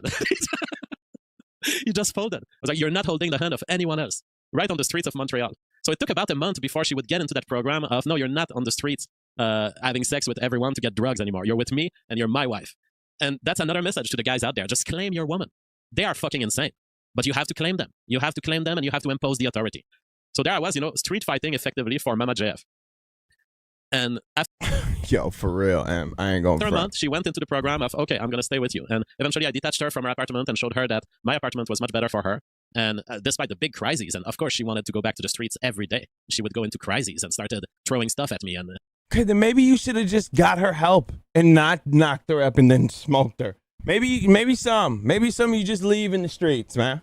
Maybe she was a lost cause. You should have did the right thing. You should have known. Well, he already done it. So in his mind, this is just a regular Tuesday to smash a girl that's not all there. I want to go back. But I was always pushing, while sometimes allowing her back during that month, I was always pushing to work her into a healthy lifestyle. Yeah, by sending her back to the block that messed her up, that's working her into a healthy lifestyle? Oh, okay. So it was a very tumultuous first month. Eventually, I say, all right, now you're going to have to abandon your apartment because you're just paying for this cockroach-filled apartment, and we're going to live together here now. And now I'm making money, the public space is rising, the super chats are coming in. By the way, if you'd like to support the show, use the $1 button under the... Nah, nigga. Got me on 4chan. Mama JF trusts 4chan as her main source of news, okay? Okay. And Mama JF has been told by 4chan that I am the greatest man on earth. And she has, and that I don't know at the moment that she contacts me, but she's been developing the idea that I'm the greatest man on earth. I'm the king of the earth. And she has been pushed in chill, and she's offering me pot, and I'm like, no, I don't. There is ash, and there is traces of pot use, and there's 2 refrigerators somehow in. Now I know that it was just that she was too much on drugs. So I'm like, okay, you know what? There's pot. Is a functional woman. She looks okay, but she can't speak on the phone. And then eventually I smell the marijuana and I realize, holy shit, this is like a drug den that she's living. And I look down to her hips, and she has the most exaggerated fairy mini skirt. Like, and I'm like, I'm moving my dick. It's like in between the waves of cockroaches. Like, and I'm like, I'm gonna try to just place my hip in a way that the waves of cockroaches aren't too close, Yo, you are a nasty nigga, bro. You are a nasty boy, man. Sitting here smashing a girl that's clearly not all there on a bed full of cockroaches. So you got to move the hip so you don't penetrate the cockroach. So you don't That's what I joined to. Moving his dick in mini skirts. Word, B. And and on a bed of cockroaches too. We had sex like within the 10 minutes that I first saw her.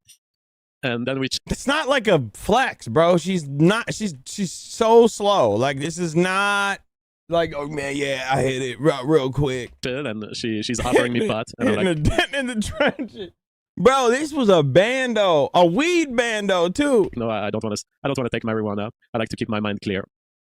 And yeah, you were clear-minded doing this? Doc says, and they're saying romance is dead. Oh yeah, that was true romance. Like, you could have a movie about this shit. You could absolutely have a movie about this shit. So here I'm discovering, okay, so this girl is slurring her speech, but when you're in person, she's slurring her speech a lot on the phone, but when you're in person, it's mostly because of the drugs. And in these moments where she's not on drugs, I can kind of understand what she's saying. And she's not bedridden with a massive genetic disorder. Perfect. Functional pussy. That's my criteria. And so I'm like, now we need to get this girl out of this environment and out of drugs. And so I'm like, all right, Mama JF, I'm evaluating your situation here. This apartment is not good for you. I'm bringing you to my apartment in Saint-Agathe-des-Monts, which is 2 hours north of Montreal. You're going to be much better here. There's nothing for you here. You're not working here. You're just maintaining this apartment to survive. You have all of your druggy friends coming in and out. It's like a hippie dream gone bad. I'm bringing you to a cleaner apartment, and we're going to have babies. And so I bring her to the apartment, and there's many times at which she wants to return to her apartment. And I will tell you, don't give up. Like, if you decide this project of reproducing a troubled woman, it's going to take repeat. It's going to take work. So I'm bringing her to my apartment. It lasts maybe 2 or 3 days before she makes a crisis. She needs drugs. She needs alcohol. And at times I try to buy okay, well, you know what? Let's drink 1 beer, but not more. But she pushes and she wants to go back to the street and drive me in Montreal. I have stuff to do. And sometimes I drive her back and I concentrate on my work. This is a whole fiend then. If I don't believe a second of this, by the way. I don't believe that this girl was so deep into the blunt that she's making you drive her back 2 hours to get weed. Yeah, right. Like, I'm never going to believe this. I will never believe. This is the worst story you could have ever come up with, boy. You were better off just staying silent. Bro, and just be happy you are in the realm of like OJ and the other famous people that killed someone and got away with it, boy. I'm never, ever, ever talking about it again. And back then, I'm a streamer already. So back then is the whole Warski era and thereafter the public space era. So I have to stream every night. Sometimes I cannot supervise her. And okay, you want to go back to Montreal? Let's go back to. I'm going to drive you back there. Or she was taking the bus back to Montreal. And then there were days where she would sleep in Montreal. And then I'm writing to her on the phone and WhatsApp, and I can see that she's disconnected from me. I can see that she's careless. And I'm like, no, I have the project of making you a mother. I'm going to come pick you up in Montreal. And I was driving the streets of Montreal, driving 2 hours to Montreal. And after a month, she went into the program of, okay, I'm going to stay with you. And eventually I detached her from her apartment and showed her that my apartment was much better for her. And despite the big crises, and of course she wanted to go back to the streets every day. She would go into crises and started, if you'd like to support the show, which I built with her because I was like, okay, you're going to be the promoter of the books and I'm going to work on the stream side. And eventually we had enough money and she had enough savings for buying a house on PEI, Prince Edward Islands, a small island of Canada in the east, where we thought, okay, since I've been attacked by the Quebec government on my father's rights and there doesn't seem to be a way out of these attacks on my family, we're just going to go live elsewhere. We're going to find a place where we can have peace. And eventually we packed everything together, and as she was abandoning her apartment, I drove there and we were just emptying the last stuff. There was a backpack of hers. There were a couple of stuff. And I inspected the backpack and there was still lots of drugs in it. And I was like, no, you're not bringing this at all. You have to separate from this lifestyle because you're going to be a mother. And so I separate from this lifestyle. And when you say lots of drugs, like, all right, you keep talking about weed. This weed. She was smoking weed. Weed's full of the house. Right? Okay, bet. But then you say in the bag is a bunch of drugs. In my mind, that's more than weed, because you would have just said weed if it was just weed. That's why I don't understand this whole story. There was this guy, like she had guy friends, because all women like this are kind of halfway through prostitution and they all have their boy friends that are always hanging around looking for a small opportunity for fucking. And there were two of these guys and they were outside the apartment and I take all of the drugs. Come on, bro. You do this to me. Hold on.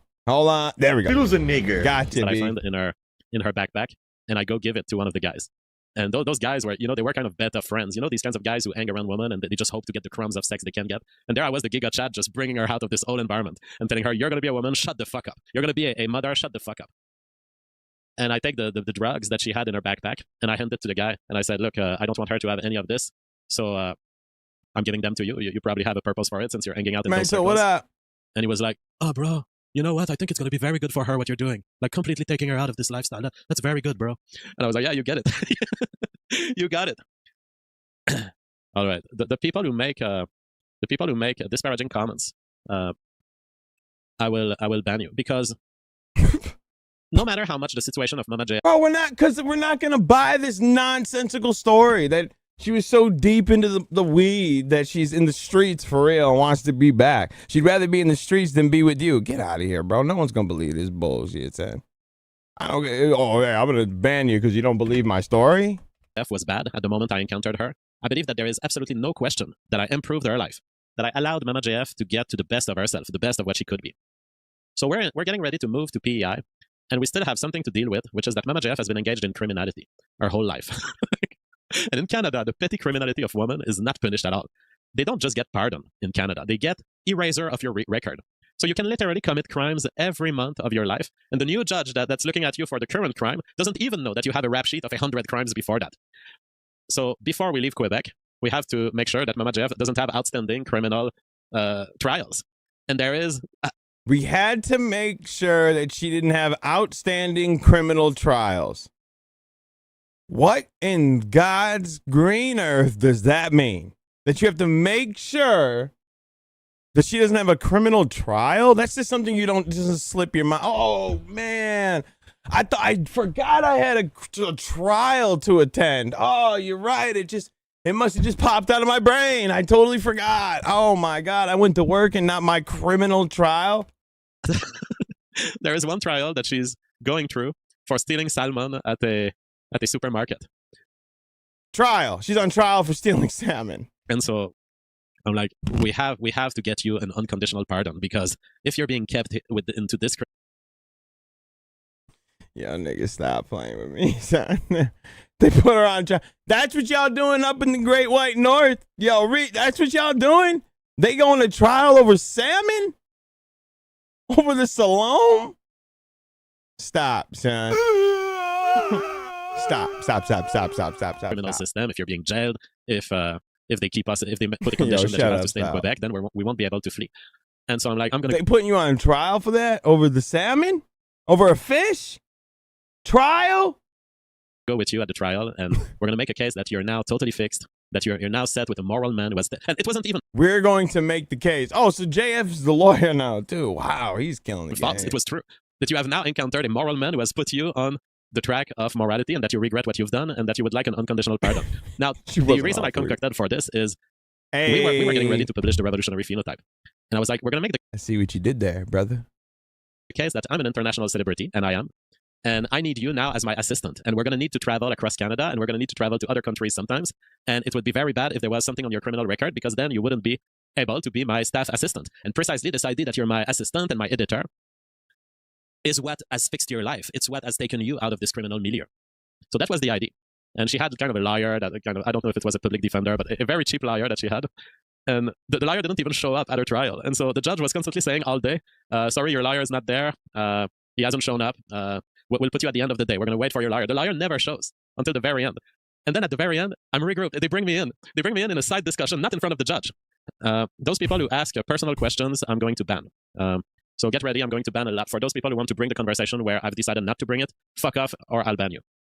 So I'm being taken on the side. Wait. You're mad at them for asking personal questions when you're literally running down the life and times of your relationship with the girl that is now missing for 3 years. Isn't this as much as a fucking, like, as personal as you can get? And the district attorney is there, and it's all about the deal that we're going to come to reach before we get to the judge. There's the lawyer of Mama JF. Mama JF has stolen a salmon. There's me, and there's the district attorney. And the lawyer of Mama JF does a small, favorable speech for Mama JF. Look, she regrets. It was an error of youth. She is now with a man who wants to hire her as a staff assistant. It's very important that she doesn't have a criminal record to be able to travel with this man. And the district attorney looks at the attorney of Mama JF, and he says, that's fucking bullshit, bro. And then he looks at me, and he said, you're not her employers. You're the guy who wants to fuck her in hotel rooms across the fucking continent. And I look at the district attorney. Jesus Christ. And I'm like, you know what? This is exactly correct. I'm just the guy who wants to fuck her in hotel rooms across the continent. But this fact makes her extremely, probably, a decent person in the future. And this fact, that I have her under my supervision as I fuck her for the next months and years of my life, ensures that she will not be a recidivist. And so yes, I'm this guy. But I'm also better than any program you could put her in that will have her stop stealing salmon. Because I solve the issues of poverty in which she lives, I care for her, and I supervise her moral behavior. And it's precisely the fact that I fuck her that makes me a better fit individual to take care of her than all of your fucking social programs. And the guy says, all right. The guy accepts, all right, if the judge accepts, we're going to grant that this is... So you represented her in court for her salmon trial, and you cussed the judge out. That's what you want me to believe. And the judge said, all right, cool, bet. This is the best thing for her. So they set up to appear in front of the judge. The lawyer of Mama JF disappears again. The lawyer of JF disappears again. Of Mama JF. And it's like we... Not him. No. Come in front of the judge. I'm only sitting as in the crowd portion because I'm not a lawyer for Mama JF. And the judge gets pissed. And he's like, I'm frustrated at these lawyers not showing up. I don't even want to hear any of your arguments. I'm freeing this woman unconditionally. I don't care about the passport argument. I'm freeing her because she has the right to a lawyer, and this fucking lawyer isn't showing up. And that's how we got... They would just... What the fuck is going on, bro? What's going on up there? There's no representation. It's like postponed. It's not just, oh, I got it right, so kick her out that court. God damn it. Who's going to trial over salmon? Mama JF, with no criminal records and therefore cleared to be with me without too much, she had done some volunteer work for like 60 hours to show her work for the community. But then she got released and got pardoned. Okay, then that's not unconditional. That's a condition of her release is the... Your story don't even make fucking sense. That means she was sentenced. That means she was found guilty. That there was a condition upon her release. There was a condition of her release, her guilty plea. What the fuck are you saying? He got away. They kicked her out, but she had to do community service. For what? Sport? So she found guilty then. Got it. That was protecting her record. Yes, it was a female judge. Not making any sense, Jay. Not making any sense. That's what I mean. He keeps just laughing maniacally. It was a female judge being pissed that while I had made my strong argument to the district attorney, and we were already set on a deal. The female judge ultimately just decided to free Mama JF of any record, just based on the fact that her lawyer wasn't showing up on time. And yes, John Drake says the lawyer did a great job. Then, yeah, I mean, you can respect this. I mean, the lawyer didn't show up, and it was probably the best thing to do in this case.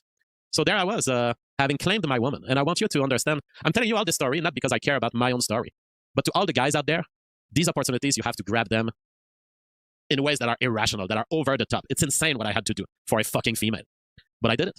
I did it because I thought if there's babies at the end of it, this is all worth it. I don't care. I don't care cleaning apartments with cockroaches. I don't care having sex around the cockroaches. I don't care about having to suffer through taking a woman out of drugs and criminality. At the end of it, criminality. The only thing you mentioned was her stealing salmon.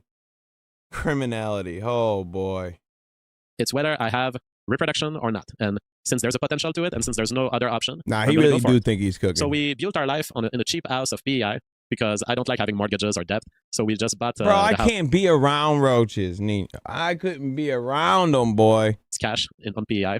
And we started building that house and renovating it and improving it. I eventually ended up selling the house. Mama JF actually was the seller of the house, and she ended up making profit on it because we had improved it so much. We installed the get the 50 summers for the pink salmon. You see, we've redone some floors.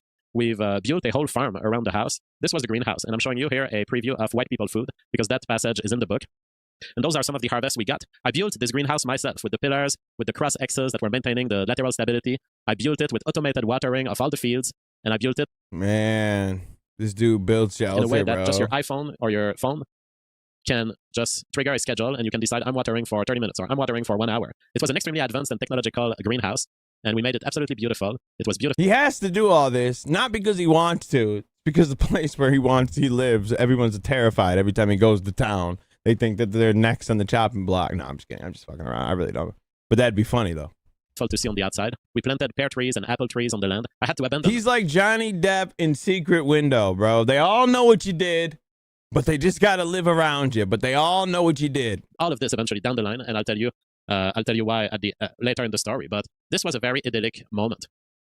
So those are some lettuces that we had. We had a whole elevated garden cultivating all of our lettuces, arugula, chives. We had blackcurrant trees that we planted. This is Mama JF's beef bone roast for stock. We were buying beef bones straight from the farmers that were our neighbors. It was a great place. Eventually, it was not so great because of what follows. But back then, it was great. And so what follows? You buried her in the same garden. Continue inseminating Mama JF in the process, and she becomes pregnant. Unfortunately. And still to this day, despite the disappearance of Mama JF in 2023, I'm still raising these children. They are the center of my life. And it's amazing the way Mama JF was participating and letting me do all of this building of the house, and how she was caring for the pregnancy and for giving birth. And Mama JF had the courage to give birth to our children. The courage. In the living room. No medical assistance. Just straight up coming out of her vagina onto the floor of the living room. I have welcomed these babies into the world straight from Mama JF's legs as she was standing on our floor in the living room. Standing?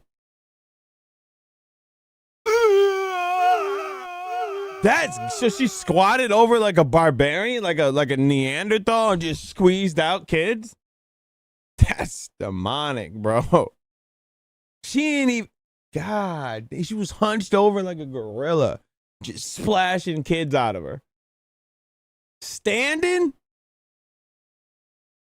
Yeah. She took those fucking contractions like a G. Because Mama JF had listened to it. At first, she was thinking maybe hospital. She reached in and grabbed them out herself.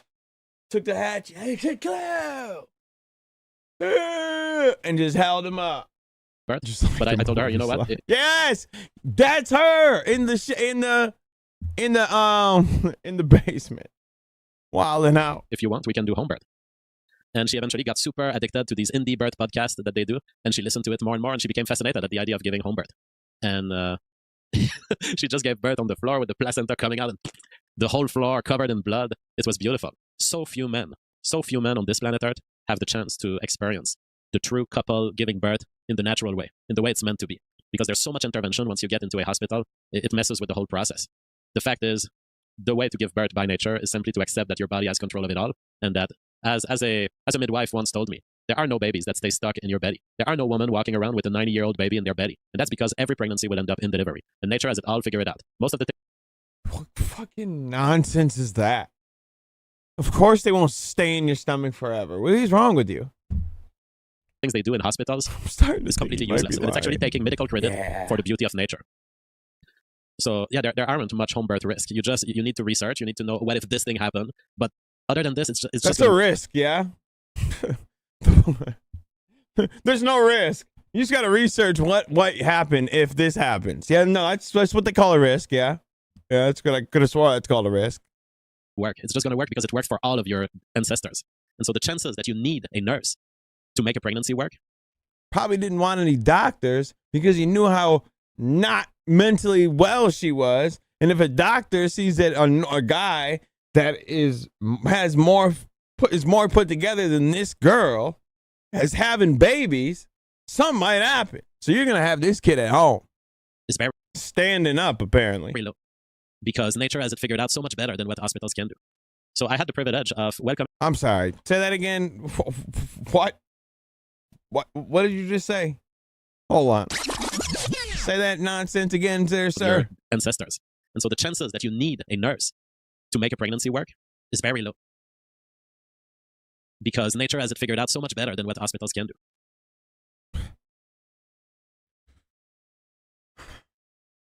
My Lord, have mercy on Christ. Amen, brother. So I had the privilege of welcoming my children straight from the placenta in my uncovered hands as they came out of Mama JF.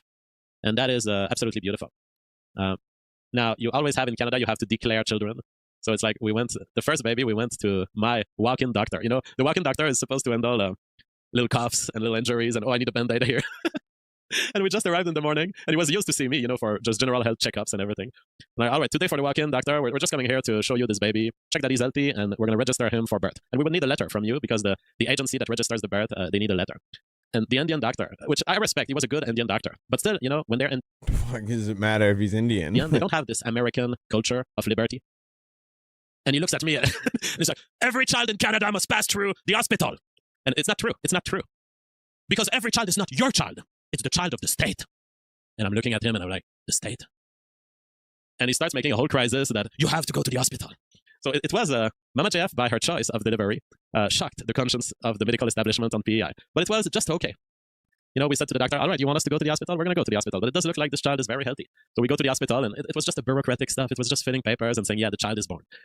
But the fact that this doctor just thought that the child is not yours, it's the child. Yeah, because I'm pretty sure you have to register for home. You can't just pop kids out by yourself with no one knowing. I'm pretty sure. Hold on. Let me check and see if I'm just talking crazy, but I mean.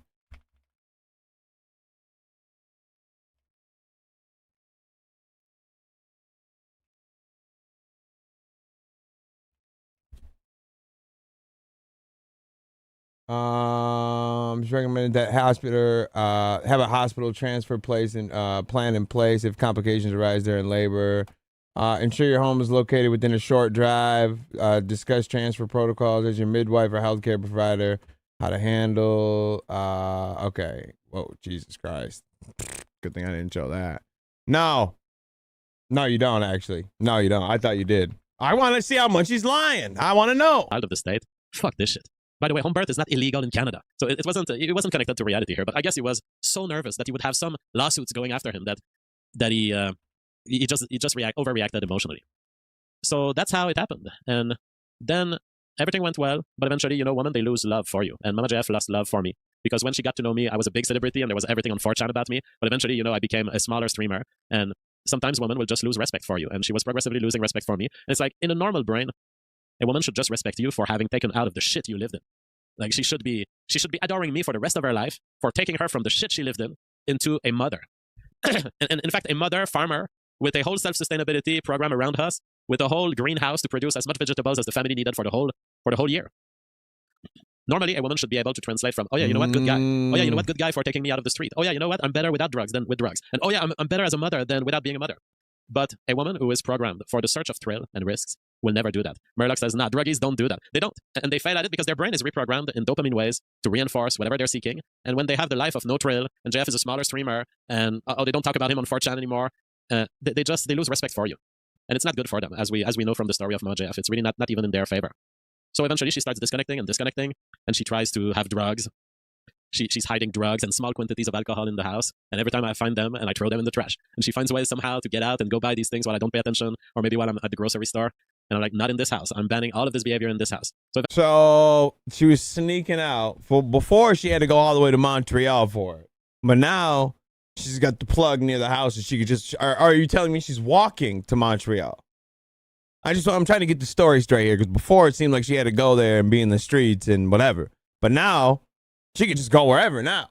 And so while you're at the grocery store, she's leaving the house to blow down weed and get some Henny or something. I don't know. Who knows? Eventually, the fact that I didn't let her fall back into rough behavior, I didn't tolerate any sort of abuse around me or the children, and I didn't tolerate any drugs or any alcohol in the house. I was always checking and monitoring that she was her best self, because I didn't want a situation in which the children would be hurt or even the children would be exposed to any sort. I don't know, Reed, because he doesn't seem like, he said he was at the store, she would sneak out. So who's watching the kids though?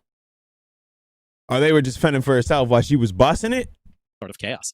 So I was like, no, we're not doing this. Throwing to the trash.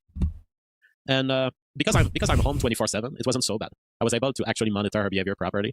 But eventually, the call of the streets was too strong. And the call of the streets was too strong. The streets were calling. They just keep calling me and calling me. All right, Pookie. All right, Pookie, talk, brother. That shit just keep calling me. She did that twice. At some point, we left for Montreal. And that was years before. Like, it was around 2021. She tried living to Montreal first. And then I made a whole show about how if she doesn't come back, I'm getting a new girlfriend and coming inside of her. And that show that I did brought back Mama JF. Brought back Mama JF on the first time. And she was like, oh yeah, JF, you know what? I found myself on a couch in a park wanting to build a castle in Montreal so that everyone could come and take drugs with us. And I realized, this makes no sense. My dream made no sense. I have to come back to JF. Mama JF, by the way, in terms of dreams, Mama JF had these crazy dreams and maniacal pursuits. And it went from sometimes just mastering bakery. Like, those are cakes I will never make in my life. I consider myself a pretty good chef. I will never make a Ferrero Rocher cake of that nature. Hazelnut cream center, buttered chocolate hazelnut layer here, triple layer, crunchy layer on the bottom. Wait, did you make a document for the wife for your girl that disappeared? You wrote out a document for this? Nigga, what? Crumbled Ferrero Rochers on the side, icing melt on the outside of the cake, whipped cream, Ferrero Rocher toppings, creamed toppings surrounding the whole thing. Holy shit, this is the kind of potential that Mama JF has. Her craziness was mirrored with a massive drive for creation and insanity. No one does these kinds of cakes unless you're crazy or you're pursuing something insane. I mean, even these orange cycle triple layer cake, where the orange cycle is actually a baked cake. Those are not popsicles right here. Those are baked cakes that Mama JF did in small portions, covered them in orange glaze, and produced this fucking insane creation. So Mama JF had this kind of dream.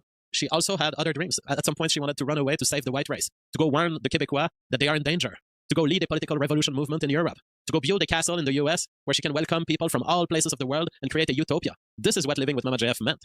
So, like, she was Neverland a very Ranch? dreamy, bold woman, bold in her pursuits, bold in her creativity, and bold in her sins. So eventually, sorry, bold is a run the right white race. My attempts to control her and limit her behavior so that it wouldn't hurt me, the family, or herself eventually drove her away. The first time she went away, started creating her hippie commune in Montreal, realized that it didn't work, and then came back to me. And then the second time, in 2023, on June 17th, she had been talking for a month. Seriously, I mean, she had been talking for years, but she had been specifically talking for a month about this project. She wanted to go away, and she was having me shop all sorts of preparatory materials for her. She had me shop for a little tambourine seat, portable seat. She had me shop for survival items like knives. I remember that we had difficulty finding good knives, because somehow maybe it's legislated against on PEI or it's hard to find. Eventually, I think we ordered a pruning knife from Amazon or something like this, because there were basically no knives in Canadian Tire. We were surprised about this, but all the camping sections, they didn't have knives, or they weren't practical ones. And so on June 17th, she decided to go. And I warned her family so that there would be people who know, like, look, from this moment on, I can't care for her. She decided to go. She wants to go back to the street. There's nothing I can do about it. Yes, there are risks, but she's taking these risks consciously.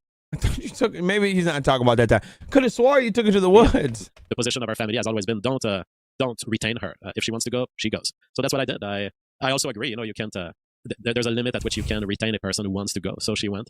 But that second trip, 2 days after, so we're June 17th, within the 2 days after, up to June 19th, she has been sending me some text, just updating me on her travel. I had news that she had passed the bridge of PEI and into New Brunswick, so she was into continental Canada.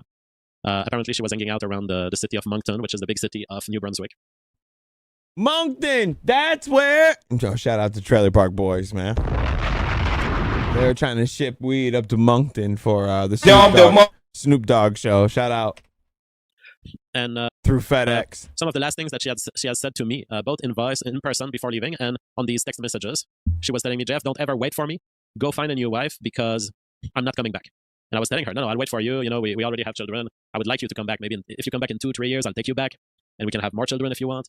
But I'm not going to get another wife. And she said, no, Jeff, I want you to get another wife. I'm really not coming back. So that's one of the things that she said.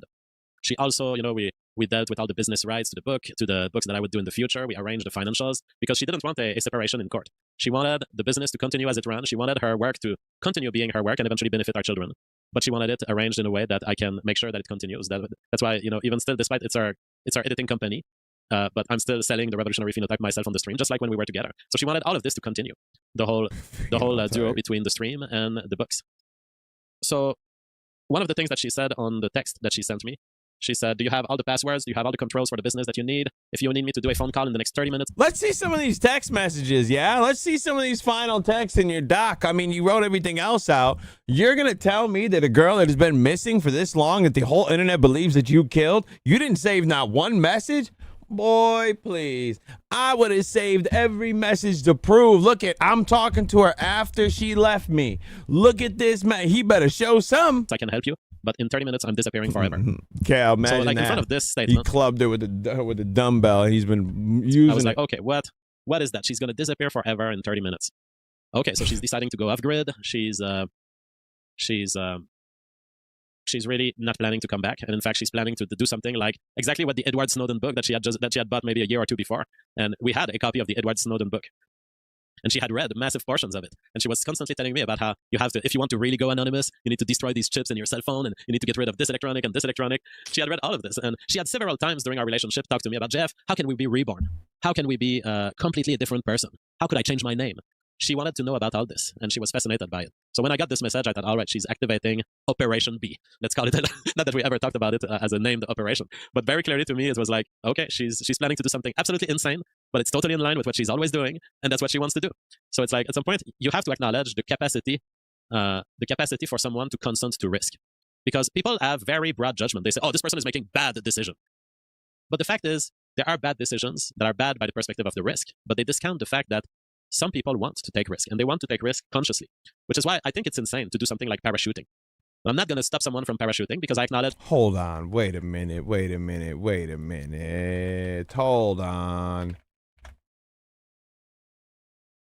That doesn't sound right. 1 second.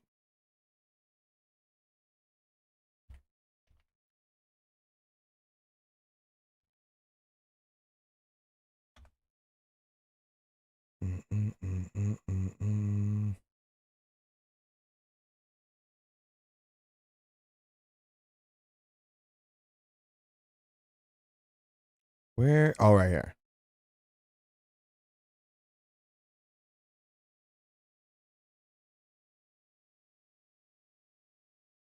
Where is... Can't stand him.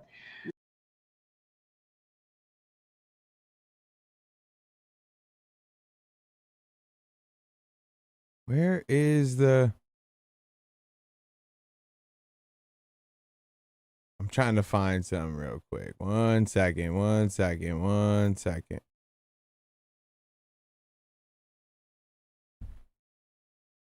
Some of the last things that she has said to me, both in voice, in person before leaving, and on these text messages, she was telling me, Jeff, don't ever wait for me. Okay, hold on. That's not it. I'm looking for... Where's the popular one?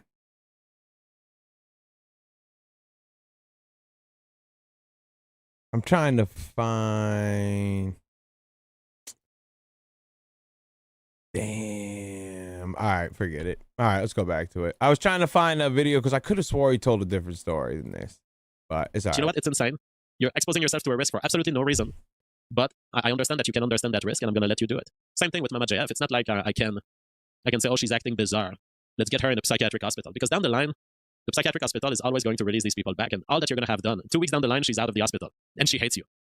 Okay, but you don't know if it's going to be 2 weeks. They might want to keep her indefinitely. You don't know that. I didn't want to do any of this because I know that Mama Jeff has been like this since she's 18 years old, 16, 18. And it's like, I'm not gonna take the price of being the bad guy in her eye. I'd rather respect her liberty, acknowledge that it's not a very good choice, that I disagree with it, and in fact encourage her not to do it. But at the end, she did it. And yeah, after the 19th, that was her last communication to me. I'm going to disappear forever. Literally, like, people don't realize when they accuse me of having killed her. Like, do you realize what it is to have someone tell you, I'm going to disappear forever, and then it happens?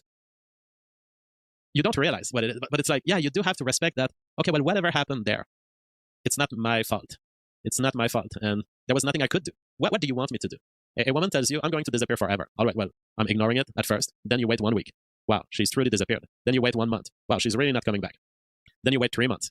Okay, well, she really went off grid and seemed... Bro, if a girl is telling me I'm about to disappear and you'll never see me again, you drove her there.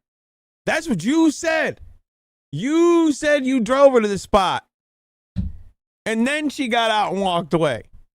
to be happy because she's not coming back in the same way that before she has come back. Murgatoid says, did you recently do a hardcover print run of your book? Any place to buy besides Amazon? Yeah, you have to buy it at about the house that I was working on, and it required the government employees to come in and plug some wires. And it's like, he asked for the identity of the owner of the house, and I'm like, this is my wife, my spouse, my common law spouse, Mama JF. She's the owner of the house, but here's all the papers that prove that I can speak in her name and totally legally tell you, yes, I accept this repair from you. But see, just this little government agent, all of these government checks, by the way, and these, we have to check the wires, it's all excuses down the line to crack down on your family. So this little guy, everything was fine. Mama Jeff had disappeared. She wanted to disappear. She told me she wanted to disappear. She read a whole fucking book about disappearing and how to do it properly. Like, can you see? This girl that could barely formulate a sentence is writing books, making extravagant cakes, has made business plans, has created businesses. I mean, she's like Rain Man. Can you see my perspective? I'm not dealing with a normie woman here. Of course, a normie woman is missing tonight. You want to call the police? Of course. If she doesn't come back home and you expected her home, yes, call the police. But this is not this. This is an extreme ideological woman who has taken massive means to educate herself about how to disappear. And she told me in no uncertain words, before burning her cell phone in some forest, I will disappear forever. So the government agent signals, hey, there's something weird about this guy. He's having us work on the house of his woman, but his woman is not there. We need to call the police. And then police and the whole government pyramid of consequences that eventually leads to an opening of an investigation on the disappearance of Mama Jeff. That was maybe, 3-4 months after her disappearance. So for 3-4 months, everything was fine. She has wanted to disappear. She has disappeared. And maybe she died. Maybe she died in the process of disappearing. But, because if you disappear, then you become extremely subject to risks. Damn, bro, you're really cold to this. Like, you want to be a non-person with no papers and all? You want to be reborn somewhere? You're going to get caught up by some rapist trucker somewhere. And he's going to drop your body in a ditch. That's what you got to say, huh? That's how you put it. That's how you put your wife or girl or whatever that has been missing, that up and left you. That's how you put it. But whatever was happening was something that she engaged in fully, because she wouldn't have told me in advance I'm about to disappear. The people don't predict their victimization in a one-off crime like this. So definitely she wanted to disappear. That's what she told me. And she did. Bruh. Now maybe in the process she got killed. Possible. But I cannot care about this, because once you tell me I'm disappearing, it means I will not be communicating with you anymore. So that means, all right, well, I'm going to just contact your loved ones, tell them about this. I'm going to say, hey, check for her and try to contact her if you can. But that's what she told me. Nah, he smoked the shit out of her, boy. He rolled her up in a blunt. Yeah, she's gone. She told me she wanted to disappear. So eventually the police investigation opens and they're like, this is standard procedure. We have to tell the world. And I was like, yeah, okay. I didn't even try to convince them not to do this, because I was like, down the line. That's what the cops did too. We got to tell the world. We got to tell the world. Okay. All right. Everything I will say will be held against me. If I say, no, don't do it. She wanted to disappear. Don't do it. It's going to create massive amounts of shit on the internet, the levels of which you cannot possibly comprehend. But I didn't say any of this, because I know that I'm faced with a bunch of fucking monkeys. Fucking retarded monkeys. All of them. And oh yeah, you have to follow your procedure. Let's go. Let's go. Now I have to plan a whole comedic performance that will last 5 years of my life, where I'm kind of playing on the edge of, did I kill her? Did I not kill her? That's the situation you're putting myself in. And you know what? I'm going to jump in it the same way I jumped in the cockroach-filled apartment of this woman. Jesus Christ, getting triggered. So this is the side that killed her. The police comes out with it. Public story. Massive mainstream media coverage. JF is a white supremacist murderer. He's not just a rapist. He's also a murderer. And I'm like, all right, this is the role that I've been assigned in the grand theater of life. And so I start going on shows like Andrew Wilson. I start going on what's the podcast with the masculinist guy with the mustache?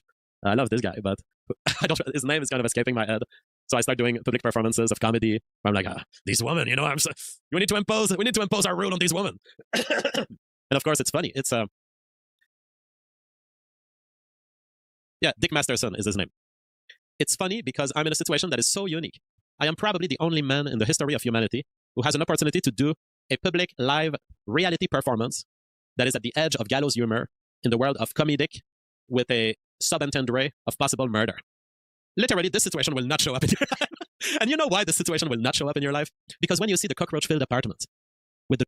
Yeah, I'm going to be honest. I'm not going to be making jokes when the internet thinks I killed my significant other that is very mentally challenged. I don't think today's the day I'm going to start making these jokes. I don't think today's the day I should be kidding around. I think the jokes stop here. Drugged up woman in a fairy dress. You're going to run the fuck away. You're going to run the fuck away. But Papa Jeff doesn't run away. And that's why I'm in this situation. So that's why I play. And you know, gallows humor is the idea that you can take something very sad that happens to you and kind of laugh lightly about it in a way as to decompress, in a way as to lighten the mood. I took gallows humor to a whole fucking degree that it has never been achieved. I took gallows humor in that I will laugh. I will create comedic public performance out of the fact that you fucking retarded monkeys cannot comprehend that I'm not a murderer. And I will laugh at your face forever for it. I mean, bro, just listen to your story now. Until Mama Jeff's body is found in the back of some trucker who raped and murdered her and preserved her in a barrel of acid or whatever. I'm going to laugh. Man, that's... Imagine that if she was in a vat of acid and they found it. Laugh my fucking ass off about this. And this is going to be the greatest fucking gallows humor that's ever been achieved by all of humanity. That was the story of Mama Jeff. What are the other chaotic moments? Before we had children, you know, we were in our leisure times, getting to know each other. We were on PEI. She had not been successfully inseminated yet. And we go to the luxury restaurant of PEI with the, you know, the highest class dishes on PEI. Okay, that's enough out of you, sir. We got the... Oh my God, this nigga is insane, bro. That's like the most unrealistic story I've ever heard in my entire life, I think. I don't think I've ever heard of a more unrealistic story in my life. She was so hooked on weed that she needed the streets and she left. Okay, got it. No problem. Man, she did smoking that good, that loud pack. That pack. So Nugs is pretty much over with. So his life is done. So you're about to be Mama JF, bro. Seems like the type to get caught bragging about his crime. It'll happen one day. Yeah, we're gonna see. The truth will. Yeah, it's over for you, bro. Because if that's what happened, it turned her that slow in her mind that she was reaching out to the streets and she didn't care about her husband and left her whole family behind to build a commune cult in the middle of Quebec or Montreal or whatever, Moncton, wherever it was. Yeah, nah, it's over, bro. And the way he talks about her, like, oh yeah, if a trucker raped and put her in a vat of acid, that's not even... Now's not the time to be talking like that. Oh, it's just gallows humor. It's just gallows humor. Yeah, I be. Sounds like an admission of guilt to me. I don't know about that, but all right, y'all. I appreciate you. Thank you very much for coming out. Have a good night. I'll be back sometime in the future. I appreciate you all for coming out. Y'all boys, be safe. Oh, he's very guilty. Very, very, very, very guilty. Have a good one. Hopefully Wednesday we'll have something to talk about. Hopefully. You hear me say hopefully, hopefully, hopefully, hopefully.